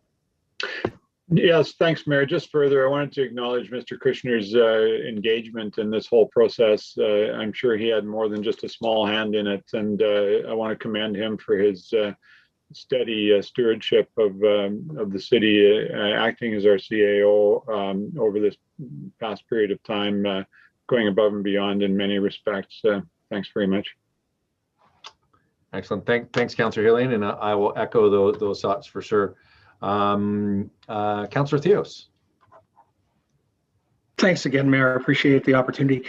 I just wanted to ask also, I wanted to bring it up last time just to have some confirmation, but I had forgotten to. So I know that we're going to be dealing with the multiplier rate on a different date. But when we were looking at the commercial and residential differential, the assessments for commercial were lower than last year, whereas the assessments for residential were higher than last year. And again, we're going to address the multiplier rate down the road. But with this budget increase of just under 2%, are we in a position where the commercial community is actually going to be at a negative increase here, even before the multiplier rate is involved? Yeah, so we do have a couple of reports down here tonight on the agenda that will give you the opportunity to take a look at the commercial multiplier. So yes, we did see there's a significant swing. I've never seen this happen before, where the residential assessment base has gone up significantly, and then the commercial has reduced quite a bit. So there's that very challenging swing that's happened in the assessment base. So it kind of skews the calculations. But if council did not adjust that multiplier to move in the direction that they have done so in the past to keep the increase equivalent, there would be a reduction on the commercial side. So that's if the multiplier remained at last year's one. But we can get into that into the report that's a little further down. But yes, you are correct that there is that reduced assessment base this year in commercial. Yeah, thank you, Jennifer. I was just curious because I had not seen it in all the years I was on council also. So that's why I just wanted to bring it up now before we address it later down the road, because it was just an anomaly, in my opinion. Yeah. Right. Thanks, Councillor Theos. And with that, I mean, we may not actually get into discussing the plan itself.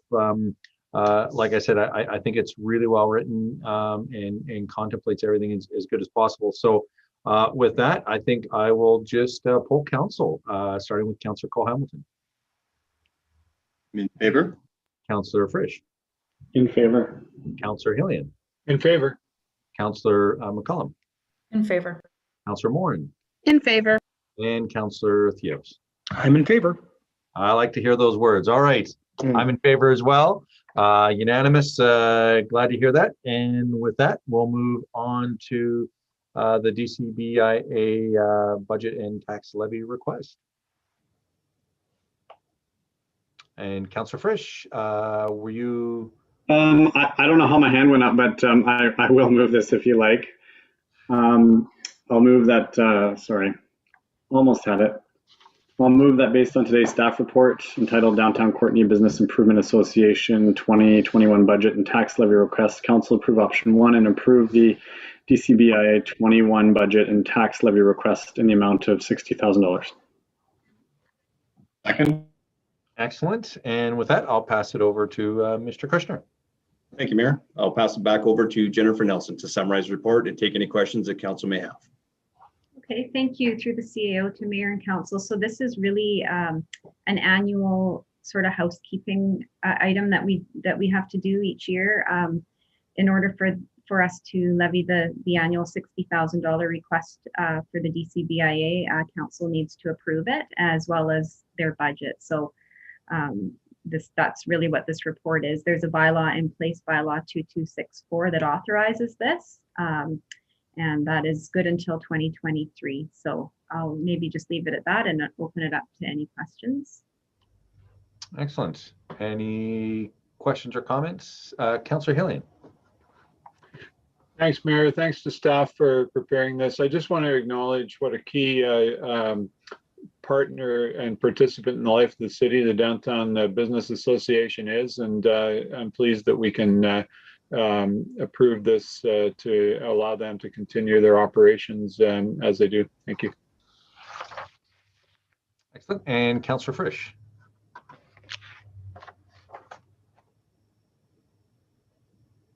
Standing by. There's the right button. I just had a question, and I don't know if staff know this, or if maybe Councillor Cole-Hamilton has insight, but I'm wondering how finances are for the DCBIA, considering they didn't have a couple of their larger events last year, and if everything is going well, or if they're foreseeing some issues financially.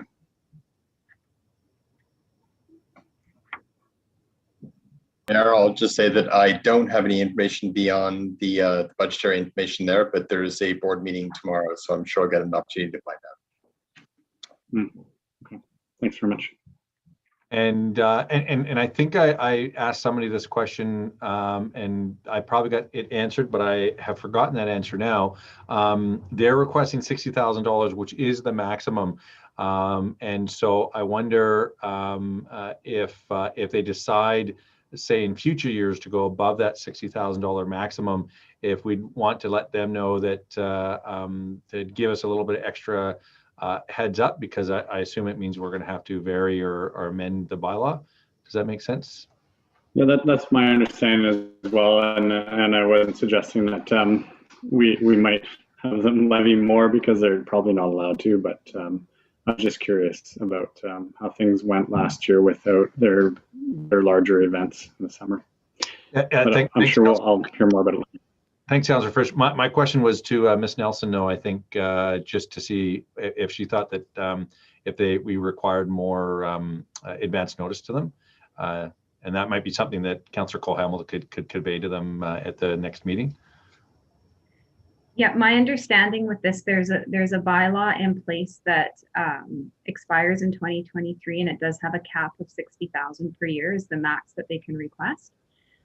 So really, probably end of this year, their work should really be getting started with them to reestablish their bylaw for future years regardless. So that can involve quite a bit of engagement and cooperation with city staff as well as the DCBIA. So that would be, I think, starting that process would be where they could look at if they want to increase the threshold on that bylaw. Excellent, excellent. And not to rush the process, but really just to give them that long runway. So so Councillor Cole-Hamilton, if you wouldn't mind passing that along at the meeting, although I'm sure they're all watching this because, you know, it's riveting. Do you call it TV? I don't know what you call it, but I do know sometimes these kinds of things can kind of sneak up. And so if we get this, if they are thinking that they might request more next year, then we have all our ducks in a row. That would be fantastic. Appreciate that. And I don't see any further questions or comments. So I'll poll council, starting with Councillor Cole-Hamilton. In favor. And Councillor Frisch. In favor. Councillor Hillian. In favor. Councillor Councillor McCollum. I'll get it out yet. In favor. Councillor Morin. In favor. Councillor Theos. In favor. Excellent. I'm in favor as well. Thanks everybody for that. Next we have the tax rates report, which I know Councillor Theos was very excited about. I don't know if you want to move this one. Oh, I've shocked him. Councillor Frisch, you look like you're ready to go. Sure.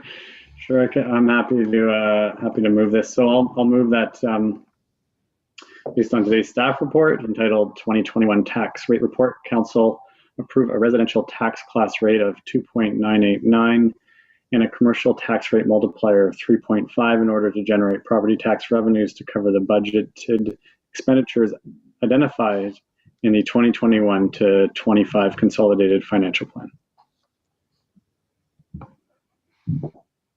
Seconded. Excellent. Thank you, Councillor Hillian. I did see Councillor Theos unmuted himself, but didn't get the words out. Thanks very much for that. And I'll pass it over to staff. Mr. Kushner. Thank you, Mayor. Back over to Jennifer Nelson for one last time. Okay, thank you through the CAO to Mayor and Council. And maybe just before I get started on summarizing this report, while I've got Annie Berard still here on our meeting, I just wanted to publicly thank her for all her hard work on the financial plan. That enormous document that was attached to the bylaw was prepared solely by her and our strategic business financial analyst. So I just wanted to make sure I acknowledged her today on the meeting. Okay, so this final report in the section under finance today is for council to consider the commercial multiplier. So you've already approved the level of taxation revenue for 2021. And so this next step, we pull the final BC assessment revised roll off of their website, which was just available on the very end of March. And we can start running those calculations to determine some recommendations for you. So what we've done is we've calculated based on the last few years how we've been setting that multiplier, and that's distributing the increase fairly evenly between the two classes. So we've done that again this year for you, and ultimately it's falling out at a 3.5 multiplier, and last year it was 3.25. So it's a bit of an increase.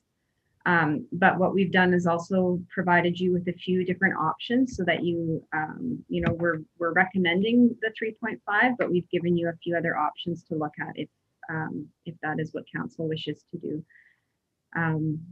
So as Councillor Theos was mentioning earlier on in the meeting, there is quite a significant swing this year in terms of increase to the residential base and then a reduction to commercial. So it was a bit of a challenge this year working out all the figures, but we ran them through. And maybe what I'll do is leave it open to questions. We have provided as attachments to the report a couple of scenarios, one, and they are on page 265 to 266 of the agenda, one for residential and one for commercial, in terms of if you were to go with that 3.5 multiplier, what it might look like for the average property.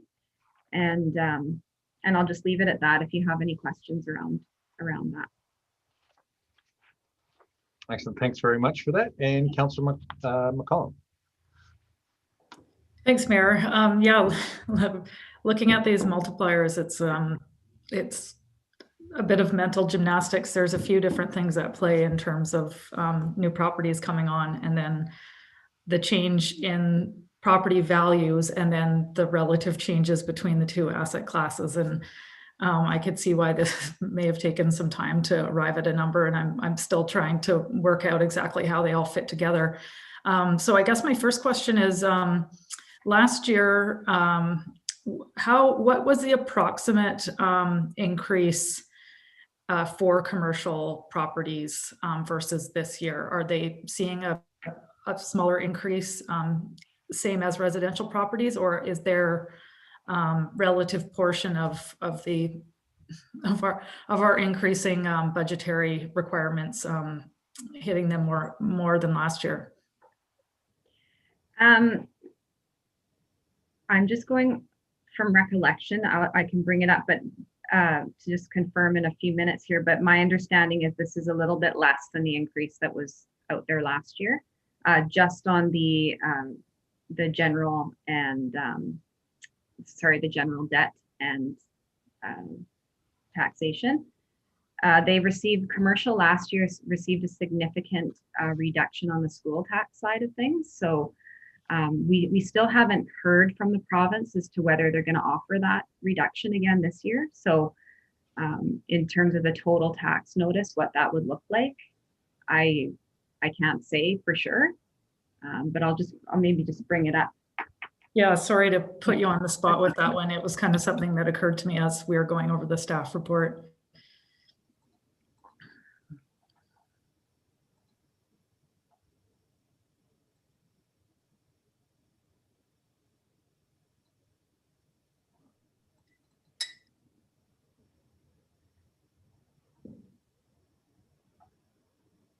I may have to just get back to you on that one. That's fine. We can having a hard time getting it up here on my computer. Yeah, I don't like to put you on the spot like that. Okay. And then the other thing that is occurring to me is that we're kind of in a similar situation. I mean, really, we didn't see this whole, real estate escalation. It isn't really that impactful on this year's residential property taxes. Where we're really going to see it is next year. And I imagine that it's going to be a similar type of relationship between residential and commercial, much like we're seeing in this scenario, but maybe even more amplified. And I'm just wondering if we're maybe going to have to, I don't know, look at this further, if we're going to have to adjust that that multiplier even higher to keep the proportion the same for next year. And I'm just wondering if you've kind of considered that at all, or if you want to comment on that. Yeah, it's a possibility. I mean, we look at the multiplier each year. So you're able to adjust it based on, where things land. Yeah, I mean, if we continue to see a reduction in that side and increased growth on the residential, that may be the the case that you may, but that again is a council decision as to how you want to split that regardless. So we've just been kind of going with that standard percentage where like if you look on page 262 of the agenda in table 2, you can see how the residential is taking on about 65% of the taxation base and commercial's taking on about 34%. So I mean, again, that would be a council decision if you chose to modify that weighting between the two. But yeah, if we were continuing on with the same way of doing the calculation each year, you may see that again, where you may need to adjust it up. And one of the things we don't have any industry or industrial tax base in our community, so that's why we sometimes, like in others, they've got some of that industrial tax base, which helps to take over some of that weighting as well, but we don't have that, so that multiplier tends to be on the higher side. And just one last question, and I'll let others go, but is 65%, I realize it's hard to make comparables to other communities, but is 65% tax collection from residential properties like pretty average? Or is it higher in Courtenay? I imagine it's a little less in Comox with their with them having the base in their municipality, but say somewhere like Campbell River that no longer has the mill, or Nanaimo, if those jurisdictions are similar with the 65%. So if you look at on page 263 of the agenda in the report, there's a table which shows we've pulled a few comparable communities to just give you an idea of like where Courtenay's multiplier last year, so that we can only pull this from last year because this is pulled off of the stats or the provincial stats website. So you can see like for Courtenay, 34% of the tax base is the commercial. And so we've given you some other, so like in Duncan, 41% is commercial. Saanich is 23%, just kind of gives you an idea. So it is on the higher side, but it's not the highest. Yeah, I did see that table. It's just, it doesn't really, if there is industrial lumped in those other communities, we can't see it on the residential side. So that's why I asked the question. But yeah, thanks for answering my questions. Yeah. Excellent. Thanks, Councillor McCollum. And next we have Councillor Hillian. Thank you, Mayor. Thanks to Ms. Nelson and her staff for this report, and thanks also for acknowledging Ms. Berard in relation to the large financial report. I will say that I think it looks excellent, colorful, clear, comprehensive, and very well prepared. So kudos to Ms. Berard and all of your staff in that regard once again. I note on the in your report that we get to the bottom line and what the impact is for both the average residents and the average commercial enterprise. And I think we're looking at an increase of about $19 in the tax bill for the average house and a decrease in a couple of hundred for the average commercial property. Is that correct? Yeah, so that's correct. That's assuming, so that decrease of the 200 though, that's assuming a small amount of an increase to the school tax. We don't know where that's going to land, but based on where the municipal taxes are coming in and what we know in terms of at the CBRD right, and regional hospital, we're estimating. Yes. And what I wanted to ask in relation to that is, given that you've noted the average commercial enterprise, so of course that figure would change depending on whether we were looking at a large enterprise, our Costco's, our Canadian Tires, versus a small business like the Apple Tree Market or whatever. So I'm assuming that when you average it out, some people are going to see perhaps a larger decrease. Some businesses may see an increase. Would that be correct?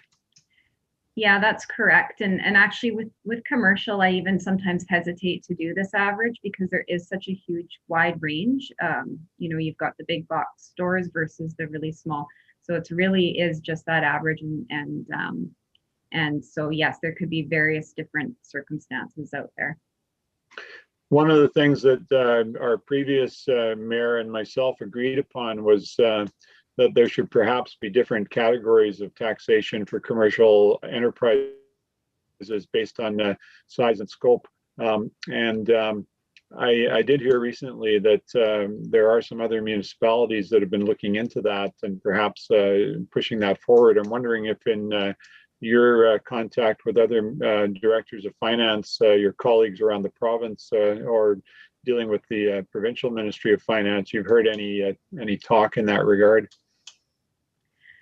So I am a part of a group that corresponds throughout the province, and I haven't seen that come up as a question, but I am actually going to be attending through our Government Finance Officer Association a focus group specifically to tax rate setting in the next couple of months. So I can certainly bring that as a question up and see how it's being handled throughout the province right now.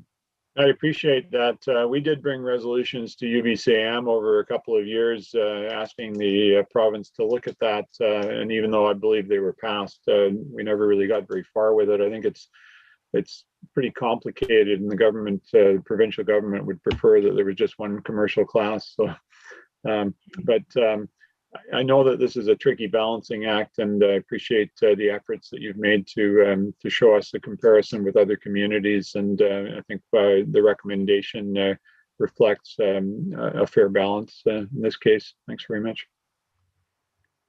Thank you. I will make a note to follow up on that. And I just also wanted to respond to Councillor McCollum's question regarding the commercial increase last year.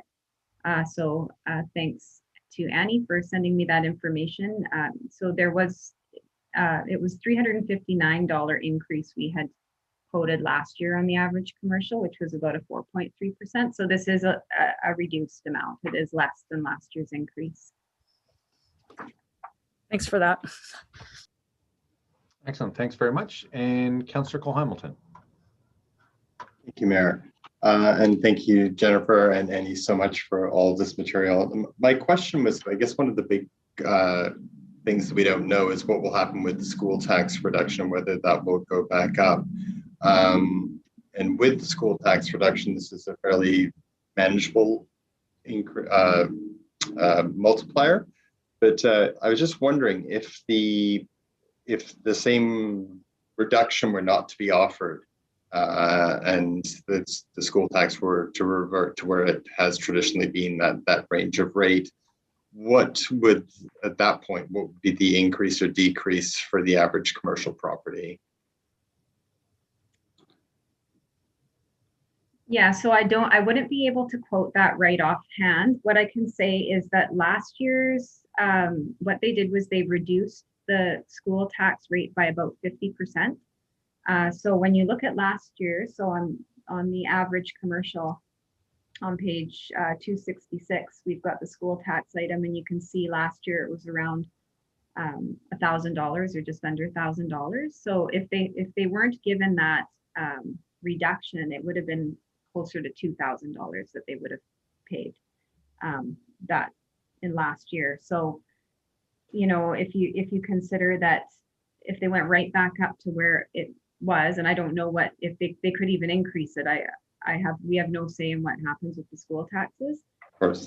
So if it was up in the $2,000 range, they would be looking at an $800 increase overall in their taxes if school taxes went back to where they were. So but again, I've heard nothing, like no correspondence at all from the province yet on that. So we're hoping usually by the end of April, we receive those school tax rates. So we're hoping to find that out in the coming weeks. Yeah, given that that's such a has a very large impact on the overall tax burden, and you said that's a couple of weeks away, the announcement of the school tax. Mm-hmm. That's anyway, it's unfortunate not to be able to have that piece of, to be able to, obviously our timeline, I guess, is just simply not possible for us to have that piece of information and then make the decision with all pieces of information in front of us. I would suggest you move ahead with making your multiplier decision sooner than later, because there's quite a bit of calculations that happen after the fact to even calculate the tax rates, and then the bylaws need to be read 3 times and finally adopted before May 14th. So yeah, I wouldn't suggest waiting to see what happens with the provincial school tax rate, and I would focus on deciding just specifically how you want to weight that in terms of between the residential and commercial on just the general municipal side of things, because ultimately we still have to levy the same amount of revenue. It's just how you're going to weight that. So if you just maybe focus on just the weighting between the two tax bases in terms of what the city is required to generate at this point. Okay. Because the multiplier does not play in at all to the school tax rate will come to us and they will tell us what rate to use, and this multiplier does not affect that weighting of that. No, but it obviously affects significantly what numbers actually come out of the application of the multiplier. The school tax rate would, in terms of the but I'm hearing from you that's just that's the opportunity to have that complete information is just not something we have the time available to do. So we have to use our best judgment, which obviously you've done in the report, and proceed with that. Okay, all right, thank you very much. Mm-hmm. Excellent, thanks, Councillor Cole-Hamilton. And with that, I don't see any other further questions or comments. So maybe I'll poll council for their vote, starting with Councillor Cole-Hamilton. In favor. And Councillor Frisch. In favor. Councillor Hillian. In favor. Councillor McCollum. In favor. Councillor Moran. In favor. Councillor Theos.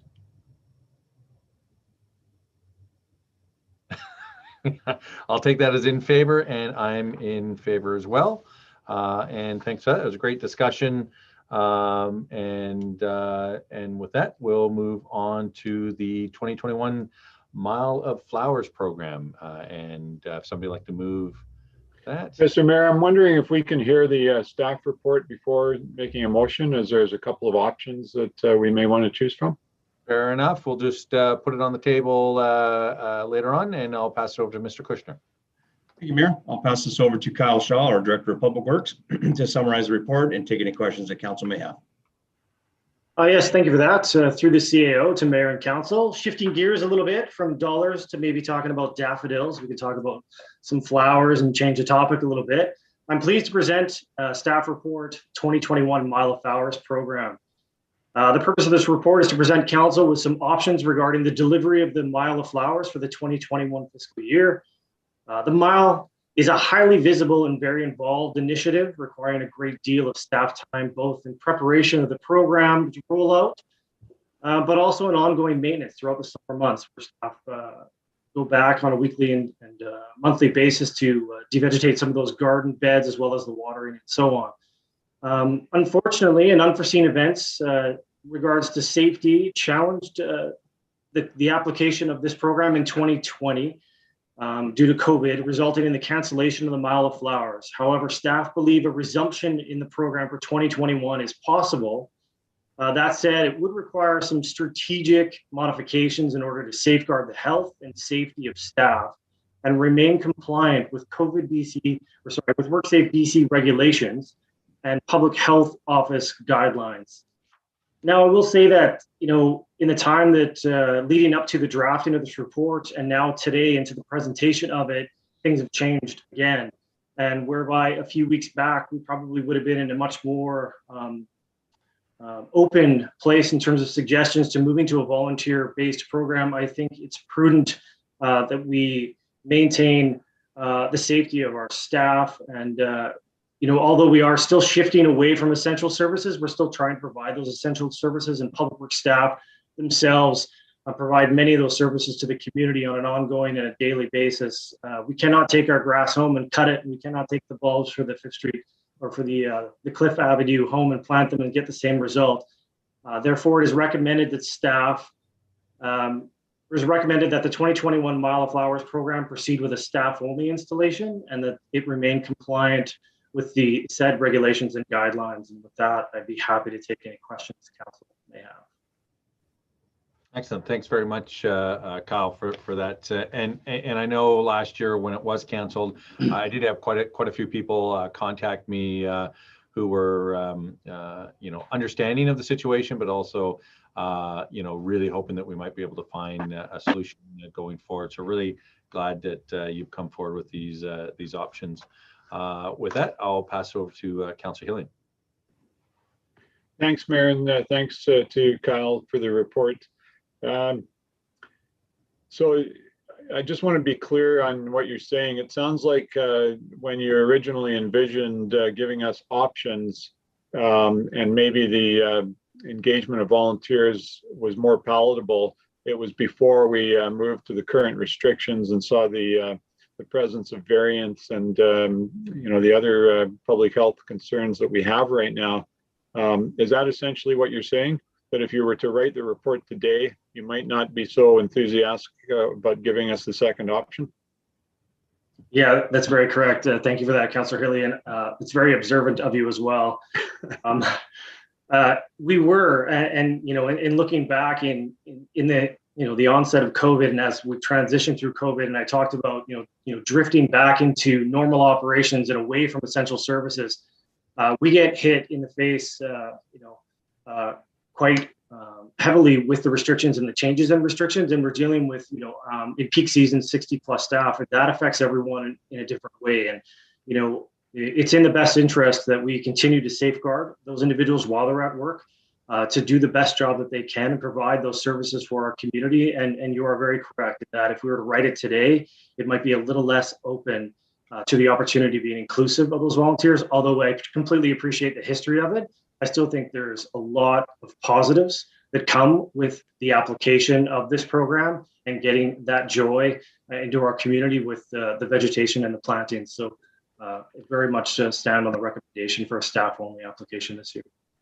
Yes, and although you're stressing staff safety, it's also public safety, because although the volunteer component could involve scheduling specific family groups to have a section of road, they show up for that, they do the planting there at this specific time, it would still be very hard to manage in terms of people mixing and the potential risks that creates.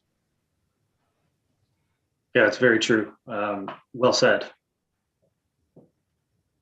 Well, maybe just under the circumstances, I'll move option one, unless, yeah, I'll move option one, Mr. Mayor. Thanks very much. That's been seconded by Councillor McCollum. Thanks very much. We've had a pretty good conversation. I don't see any questions or comments at this point. Maybe for the simplicity of this one, anybody opposed to it? Because if there's nobody opposed, then we'll just, we can move on to the next item. Don't see anybody opposed. And moving on then to reports and updates from council. Are there any councillors that have any updates? Again, if you don't have any, that's fine. But if you have something, just raise your hand, and happy to. Councillor Hillian. Thanks, Mayor. I just did want to acknowledge one item, council members, I believe, will have been receiving letters again from people urging that we take a stand objecting to the restrictions caused by the pandemic. And I think it's appropriate just to reiterate that we continue to follow the best advice of our public health experts, and that we're dedicated to both the safety of city staff and of the general community. And in that regard, I don't know that this council or any other responsible council will be taking any stands against the public health measures that are in place, while we acknowledge the tremendous challenge that people are continuing to bear, and particularly the small businesses that are having to close once again. It's been a long haul, but we will get there. And I just hope that we can stick to the public health directives and keep our community as safe as possible under the circumstances. Thank you. Thanks, Councillor Hillian. Appreciate that. And Councillor Theos. Thanks, I got it this time. Okay, appreciate the opportunity, Mayor. I just wanted to update the council on the library board meeting that occurred last week. And basically, as in terms of the the restoration and renovation and upgrades to the library, COVID obviously played a role in 2020, in which all those improvements were to be moved forward on, and it's delayed it to this year. But just at this meeting last week, there was confirmation that 2021 will definitely have the occurrence of all the improvements and renovations. So that was good news to hear that that will now absolutely be moving forward, unless, of course, something occurs that can make those changes. As we just heard, things are changing all the time here. But the other order of business is that the CAO of the library her name is Rosemary Bonino, and she has been at the helm, I believe, since 2007, and she is retiring. And just at this past meeting, a committee had been struck up to try to find a replacement for Rosemary, and she is an incredibly hardworking and skilled CAO at what she was doing. So she'll be missed, but part of the team and to find a replacement is the vice chair, Daniel Arbor. So I'm sure we're in good hands to find a new CAO for the library board. Excellent. Thanks very much, Councillor Theos. You're welcome. And Councillor Hillian. Thanks, Mr. Mayor. I just wanted to acknowledge Councillor Theos's engagement with the library board, and with the retirement of the previous chief administrator there. We had a commitment from her that she was going to be coming to the community at some point. Of course, this was pre-pandemic, and that during that time she would avail herself of members of the accessibility committee to discuss the issue of ensuring that the new library washrooms were accessible, and given the challenges we've had with that in the past. And I would just appreciate if Councillor Theos might earmark that as something to alert the new administrator onto, or if there's somebody who's taking over on an interim basis, if they could be appraised of that, I'd really appreciate it. Thank you. Yeah, thank you, Councillor Hillian. That's very important and critical, as in terms of the improvements that are to be made. And she had spoken in the past about accessibility being an important component. But thank you very much for the reminder. I will definitely, absolutely bring that back at the next meeting, and ensure that that is going to be an issue that the new CAO moving forward will be very aware of. Thank you so much. Excellent. Thanks for that. I don't see any other updates from council. Just a couple of things. I have been continuing doing some Rotary presentations, obviously doing the Meet the Mayor with the public and folks. And then just recently, actually, I think it was just today or yesterday or something like that, an interview that I did regarding wood stoves just came out. And so there has been this sort of campaign, I guess, to overturn the ban, I think is what they call it. Unfortunately, the information they have in there is misleading, saying that people are not able to upgrade their wood stoves when in fact they certainly can. Basically, there's just a limitation on putting a wood stove into new construction, which again, according to staff, was not really happening very frequently anyway, so it didn't have a massive impact. I just wanted to let staff and council know, in my communications with the industry that I've been talking to them probably every couple of months for the last 2 years. I have been pushing for them to get organized on a source of wood, because that's one of the biggest issues I see with wood smoke, is the fact that, well, I mean, you can see people posting right now on Craigslist looking for wood, which they're not going to find good dry seasoned wood in the springtime. It's hard to find it in the summertime, and most people, especially in the city, don't have the space to actually season their wood properly and let it dry out for a year or two on their own property. So and it sounds like the industry is interested. They've been saying that they're working towards it. It was very positive. But again, this campaign started just over the last couple of months. It was certainly disheartening. I have gone to them. I've said, look, you've got misleading information on there. That certainly has an effect on our ability to trust. Unfortunately, they haven't modified their thing, but I don't know if they know how to either. Facebook ads and websites and stuff. But I am looking forward to our own air quality advisory group and some recommendations and things to move forward. But for right now, if you read the report, I've just said pretty straightforward that council is not going to be reconsidering the ban on wood stoves at this point in time. So it has no plans to reconsider in the future. So with that, we do have a resolution of council.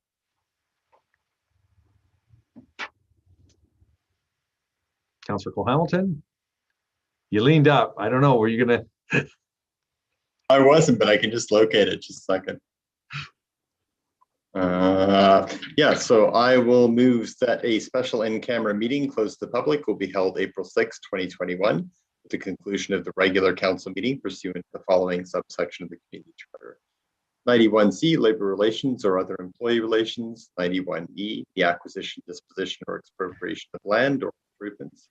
If the council considers that disclosure could reasonably be expected to harm the interests of the municipality.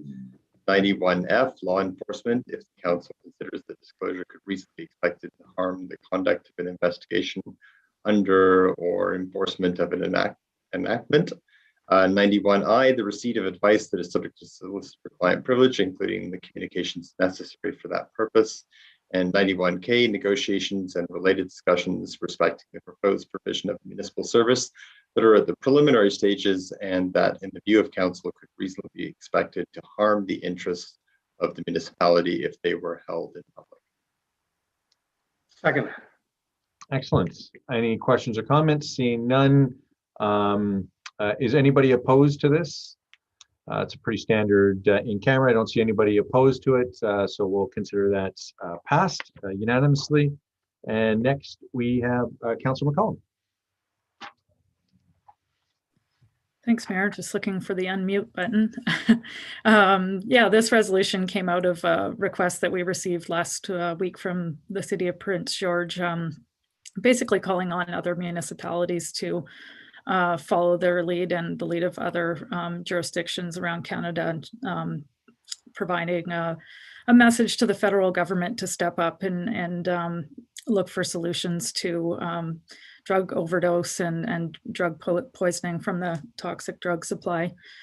Our council has passed a similar resolution to the provincial government back in 2019, and this continues to be an issue that's only gotten worse in the meantime. The province has taken some steps in the meantime, although I think a lot more could be done. It's my understanding there's really only a handful of drug users that are able to access safe supply, and even less being done in other jurisdictions in Canada. So that's the context of this motion now. Let me just bring it up on my screen. Whereas the opioid crisis is one of the largest public health emergencies of our lifetime, with a death about every 2 hours on average, and a death toll of over 16,360 since 2016. And that number is from 2020. So you can imagine it's significantly more as of today. Whereas other countries have significantly reduced drug-related fatalities with reforms such as legal regulation of illicit drugs to ensure safe supply and decriminalization of personal use. Whereas the federal government has indicated it is premature to discuss these measures until there are comprehensive supports for people to get well. Whereas supports are needed, but measures that save lives are essential if people are to survive and access supports. Whereas the Canadian Association of Chiefs of Police have stated that they agree the evidence suggests decriminalization for simple possession as an effective way to reduce the public health and public safety harms associated with substance use. And whereas the overdose crisis rages, showing few signs of abating. Therefore, be it resolved that Council requests that the Government of Canada, A, declare the overdose crisis a national public health emergency, and B, immediately seek input from the people most affected by the crisis and meet with the provinces and territories to develop a comprehensive pan-Canadian overdose action plan, which includes comprehensive supports and full consideration of the legal reforms that other countries have implemented to significantly reduce drug-related fatalities and stigma, such as the legal regulation of illicit drugs to ensure safe supply of pharmaceutical alternatives to toxic street drugs, and decriminalization for personal use. Second. Excellent. Thanks, Councillor Cole-Hamilton, for seconding that, and Councillor McCollum for bringing that forward.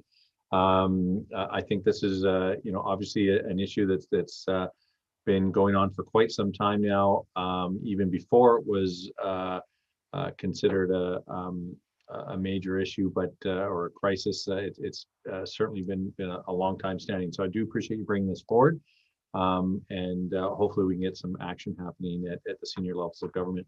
With that, Councillor Moore. Great, thank you, Mayor. Thank you so much to Councillor McCollum for bringing this resolution forward. There's no doubt by all accounts, including by those in law enforcement, that the current drug policies have failed us and have contributed to an unprecedented health emergency in this country. This crisis has impacted all of us, and it is often most straining at the local level on communities, families, the economy, and of course on the individuals themselves afflicted. So I spoke to, I had communication with Dr. Enns recently to get the number of deaths in our community, because previously the deaths were reported by region. And she told me that in 2020, 13 people in our community lost their lives due to a toxic drug supply.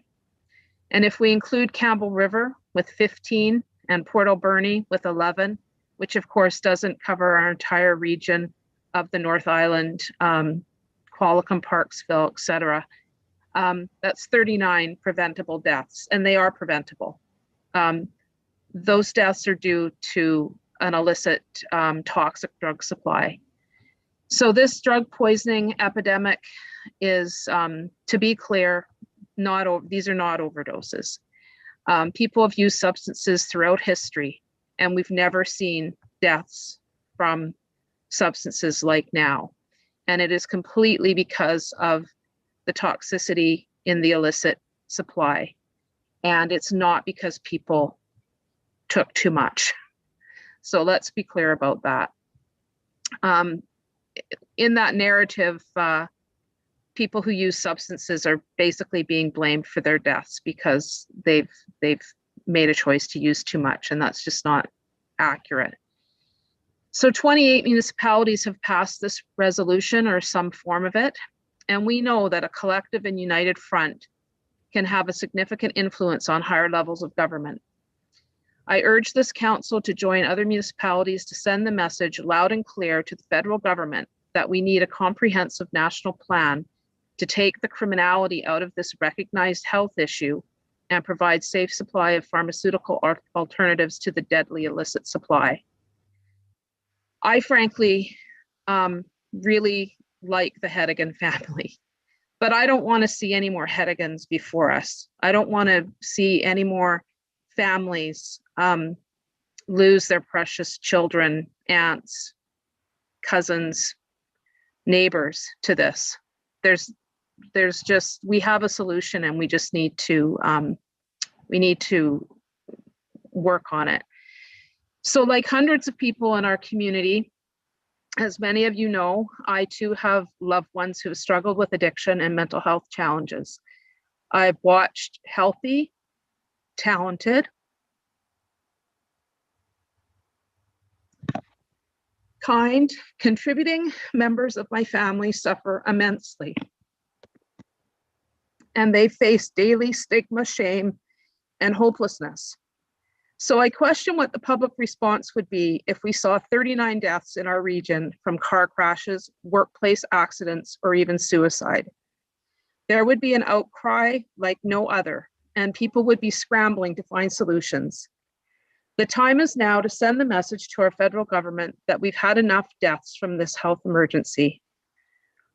Many, many knowledgeable people, much more knowledgeable than me, including policy experts at the national and international level, police chiefs, you name it, all have the same answer to this problem. And we just need the federal government to listen and to act. So I know that I'm not alone in saying that I don't want to attend one more funeral or memorial. I've attended, I believe, about 16 funerals for young people in this community in the last 5 or 6 years. And I know that there are many people like me in this community that are basically suffering in silence and they're afraid to speak out because of the stigma. And I know that there are people in this community that are behind this resolution. And I really believe that this resolution could significantly impact our community for the better if we have other municipalities joining us. Thank you.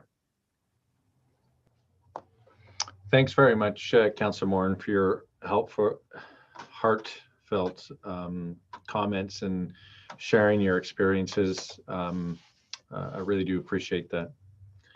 Councillor Cole-Hamilton.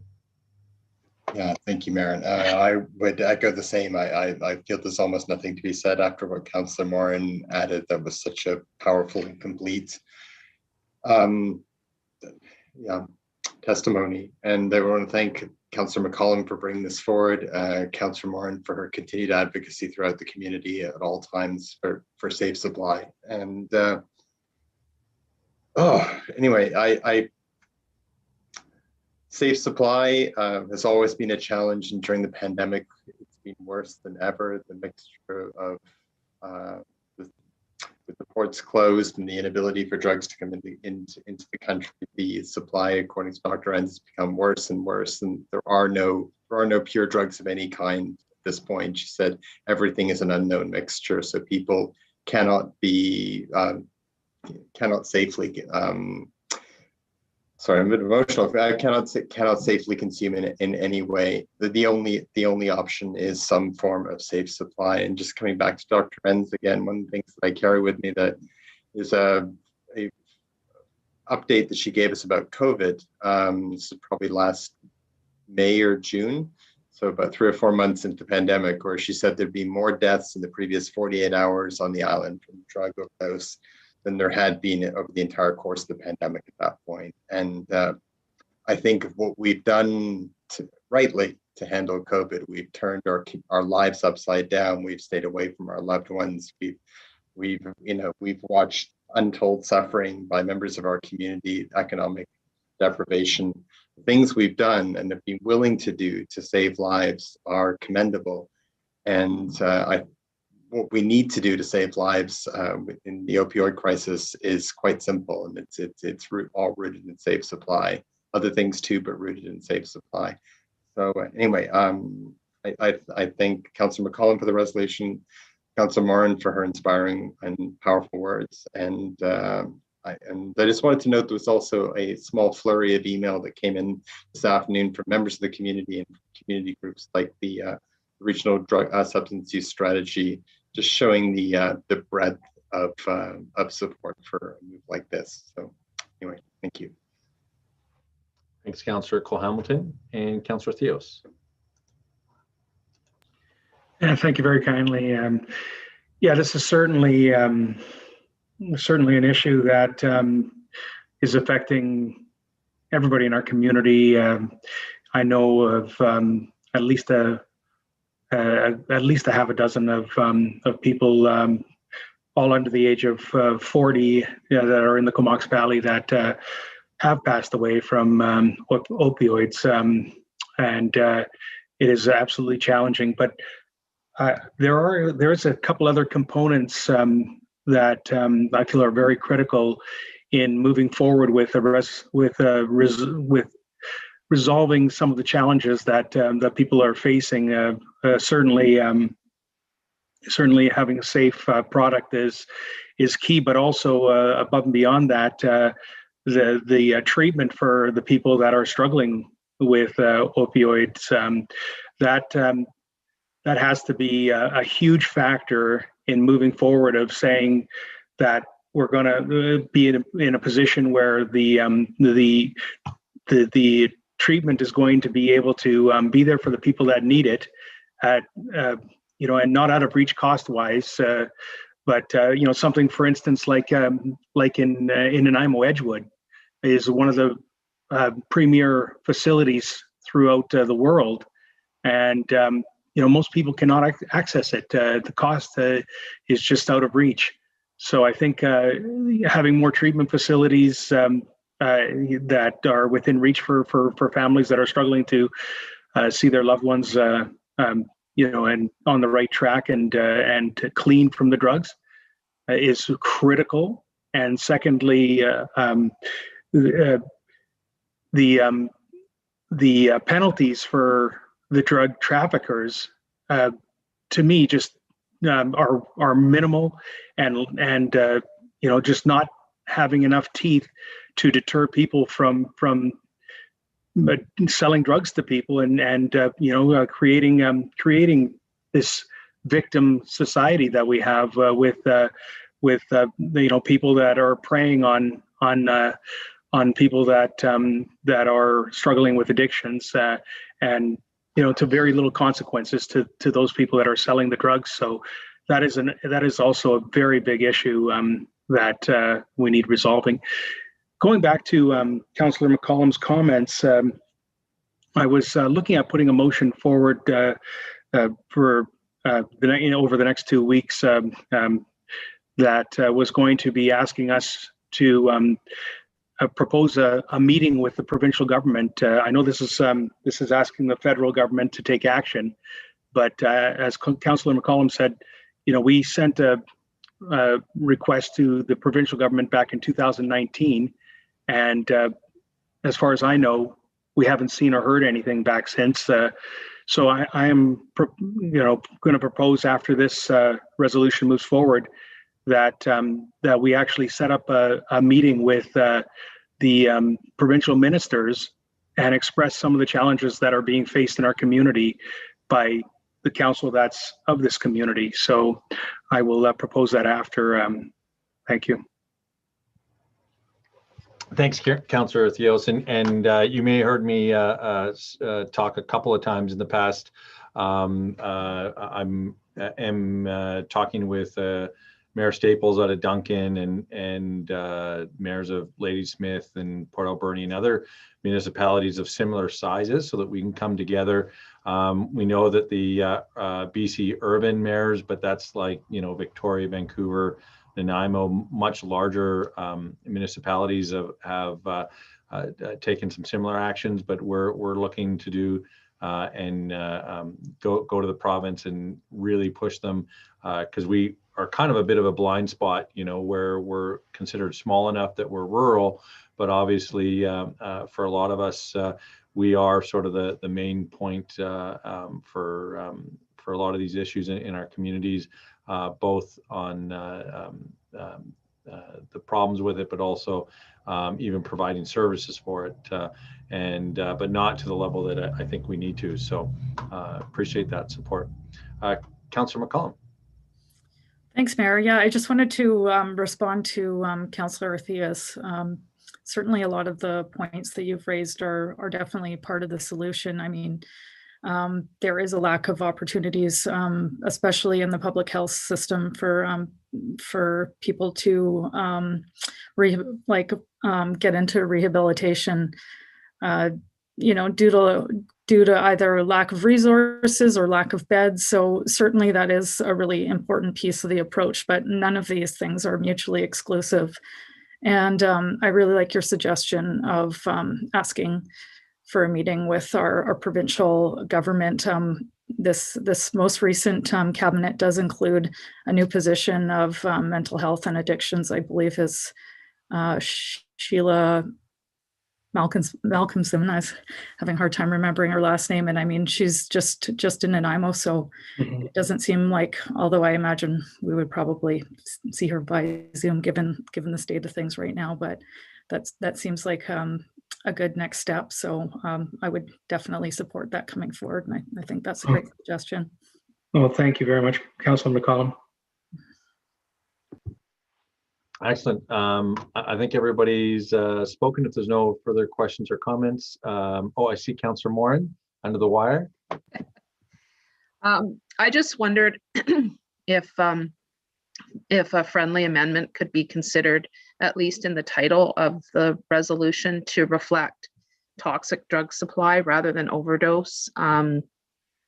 Sorry, I'm looking for the title here, but I would like to see toxic drug supply reflected, because the Hedigans and others have made it clear that it's really not an overdose problem. So where it says call for overdose action plan, I don't know if someone. If you added the word toxic in front of overdose, so toxic overdose action plan. Call for, I would say, drug-related deaths due to I don't know, maybe Councillor Hillian could wordsmith it because he's good at doing that on the fly. But I do think that, I know that we did incorporate toxic drug supply into the other motion for the provincial at the regional district. So I might suggest, Councillor Morin, your original thought of replacing the word overdose with toxic drug supply action plan would meet the objective and doesn't change any of the intent of the resolution. So I would certainly support that, and I think it would be considered a friendly amendment. Thank you. Yeah, my suggestion would be perhaps we could change both the words opioid and overdose just to toxic drug supply crisis in both circumstances, because they're essentially the same thing, and I think both are used in the motion. I would support it. Great, thank you. Excellent. So staff, does that make sense for that amendment? So we'd have the word toxic drug supply again, and I think that, and it gets reiterated throughout the motion as well, but I think that really is the message we want to hammer home here. So I think that's a great way to do that. So thanks for those suggestions. With that, I'll call for votes, starting with Councillor Cole Hamilton. In favor. Councillor Frisch. In favor. Councillor Hillian. In favor. Councillor McCollum. In favor. Councillor Morin. In favor. Councillor Theos. I'm in favor. And I'm in favor as well. And again, thanks everybody for all your work on this. It is much appreciated. I know it's something that many of you are spending a lot of time on in one capacity or another, as it does intersect with a lot of the comments and emails that we get as councillors in the impact that it has on our community. So really appreciate that. And with that, the next thing we have is unfinished business, which I'll just assume is unanimous, since it's asked and answered, basically. Mayor, was there an opportunity? I apologize but was there an opportunity to add a follow-up motion? Oh, yeah, absolutely. I know Yeah. you spoke of Thank that. My apologies. And then we got into the amendment, and I actually thought maybe we'll just throw it into the amendment, and then we went a different way. So yeah, absolutely. Councillor Theos, the floor is yours. Okay, thank you very kindly, Mayor. And I'm going to be trying to word this on the fly, so apologize. But the motion would be that we send a letter to the province requesting a meeting with the ministers of substance and mental health. I believe it was Councillor McCollum. I'm not sure. I think it's mental health and addiction, but I could be mistaken. Okay. So I would be thinking the mental health and addiction minister and possibly even the housing minister if possible. But you know, I think I would be happy with the substance and mental health minister or someone that's in that capacity. If it's not quite worded, sometimes these ministries change names and titles, whether it's under health or whether it's under the other title that I was just referring to, Councilor McCollum's help. Yeah, it's mental health and addictions. Yeah, just Google it. Yeah.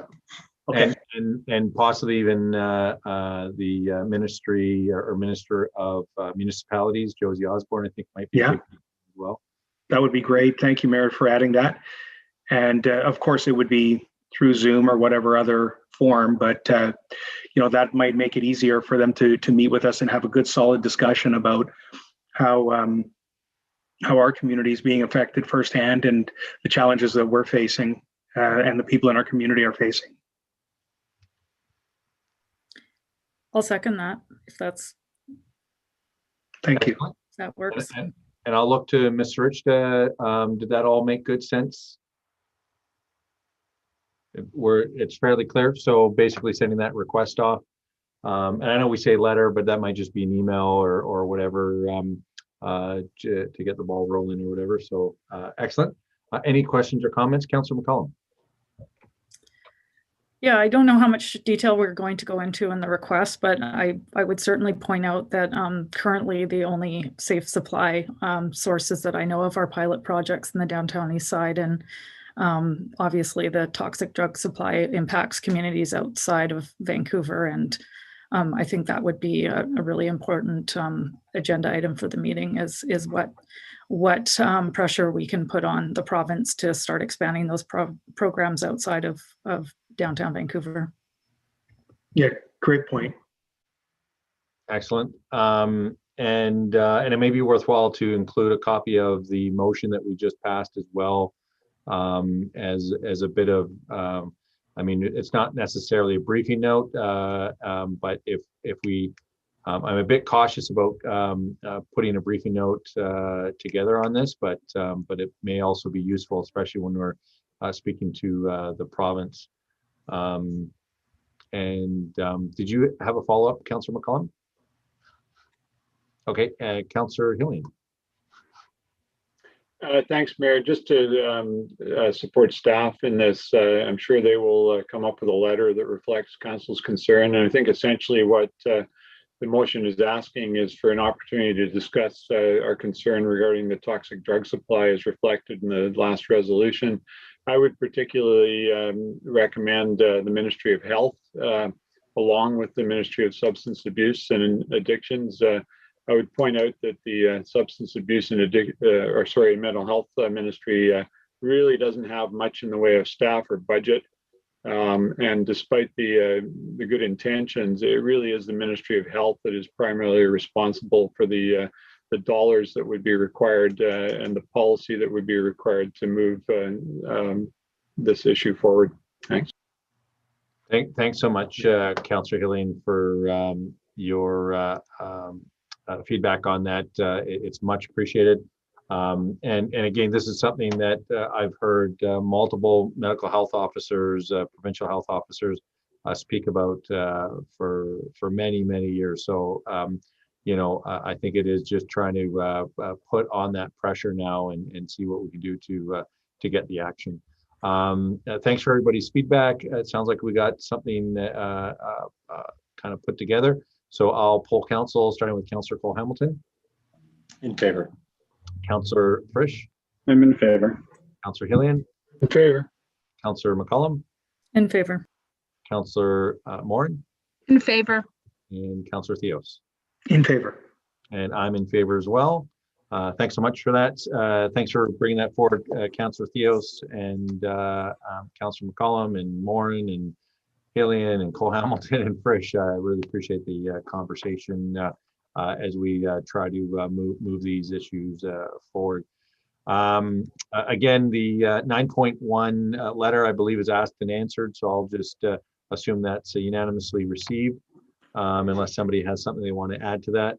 And I don't see anybody putting their hand up. No new business, so we will get right into bylaws. Mayor, I'll move that bylaw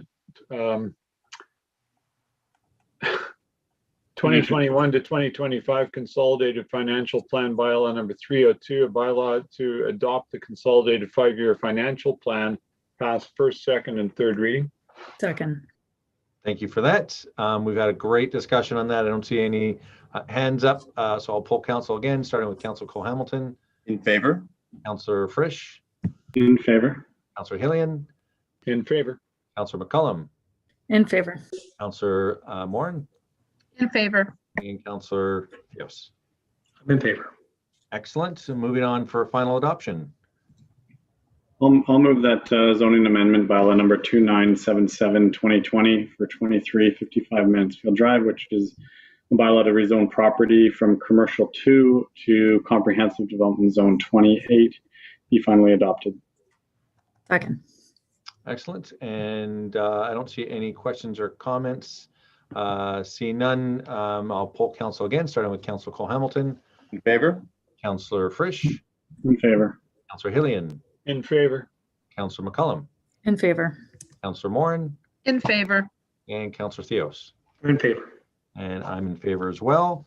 Next, we have zoning amendment bylaw 3009 2020.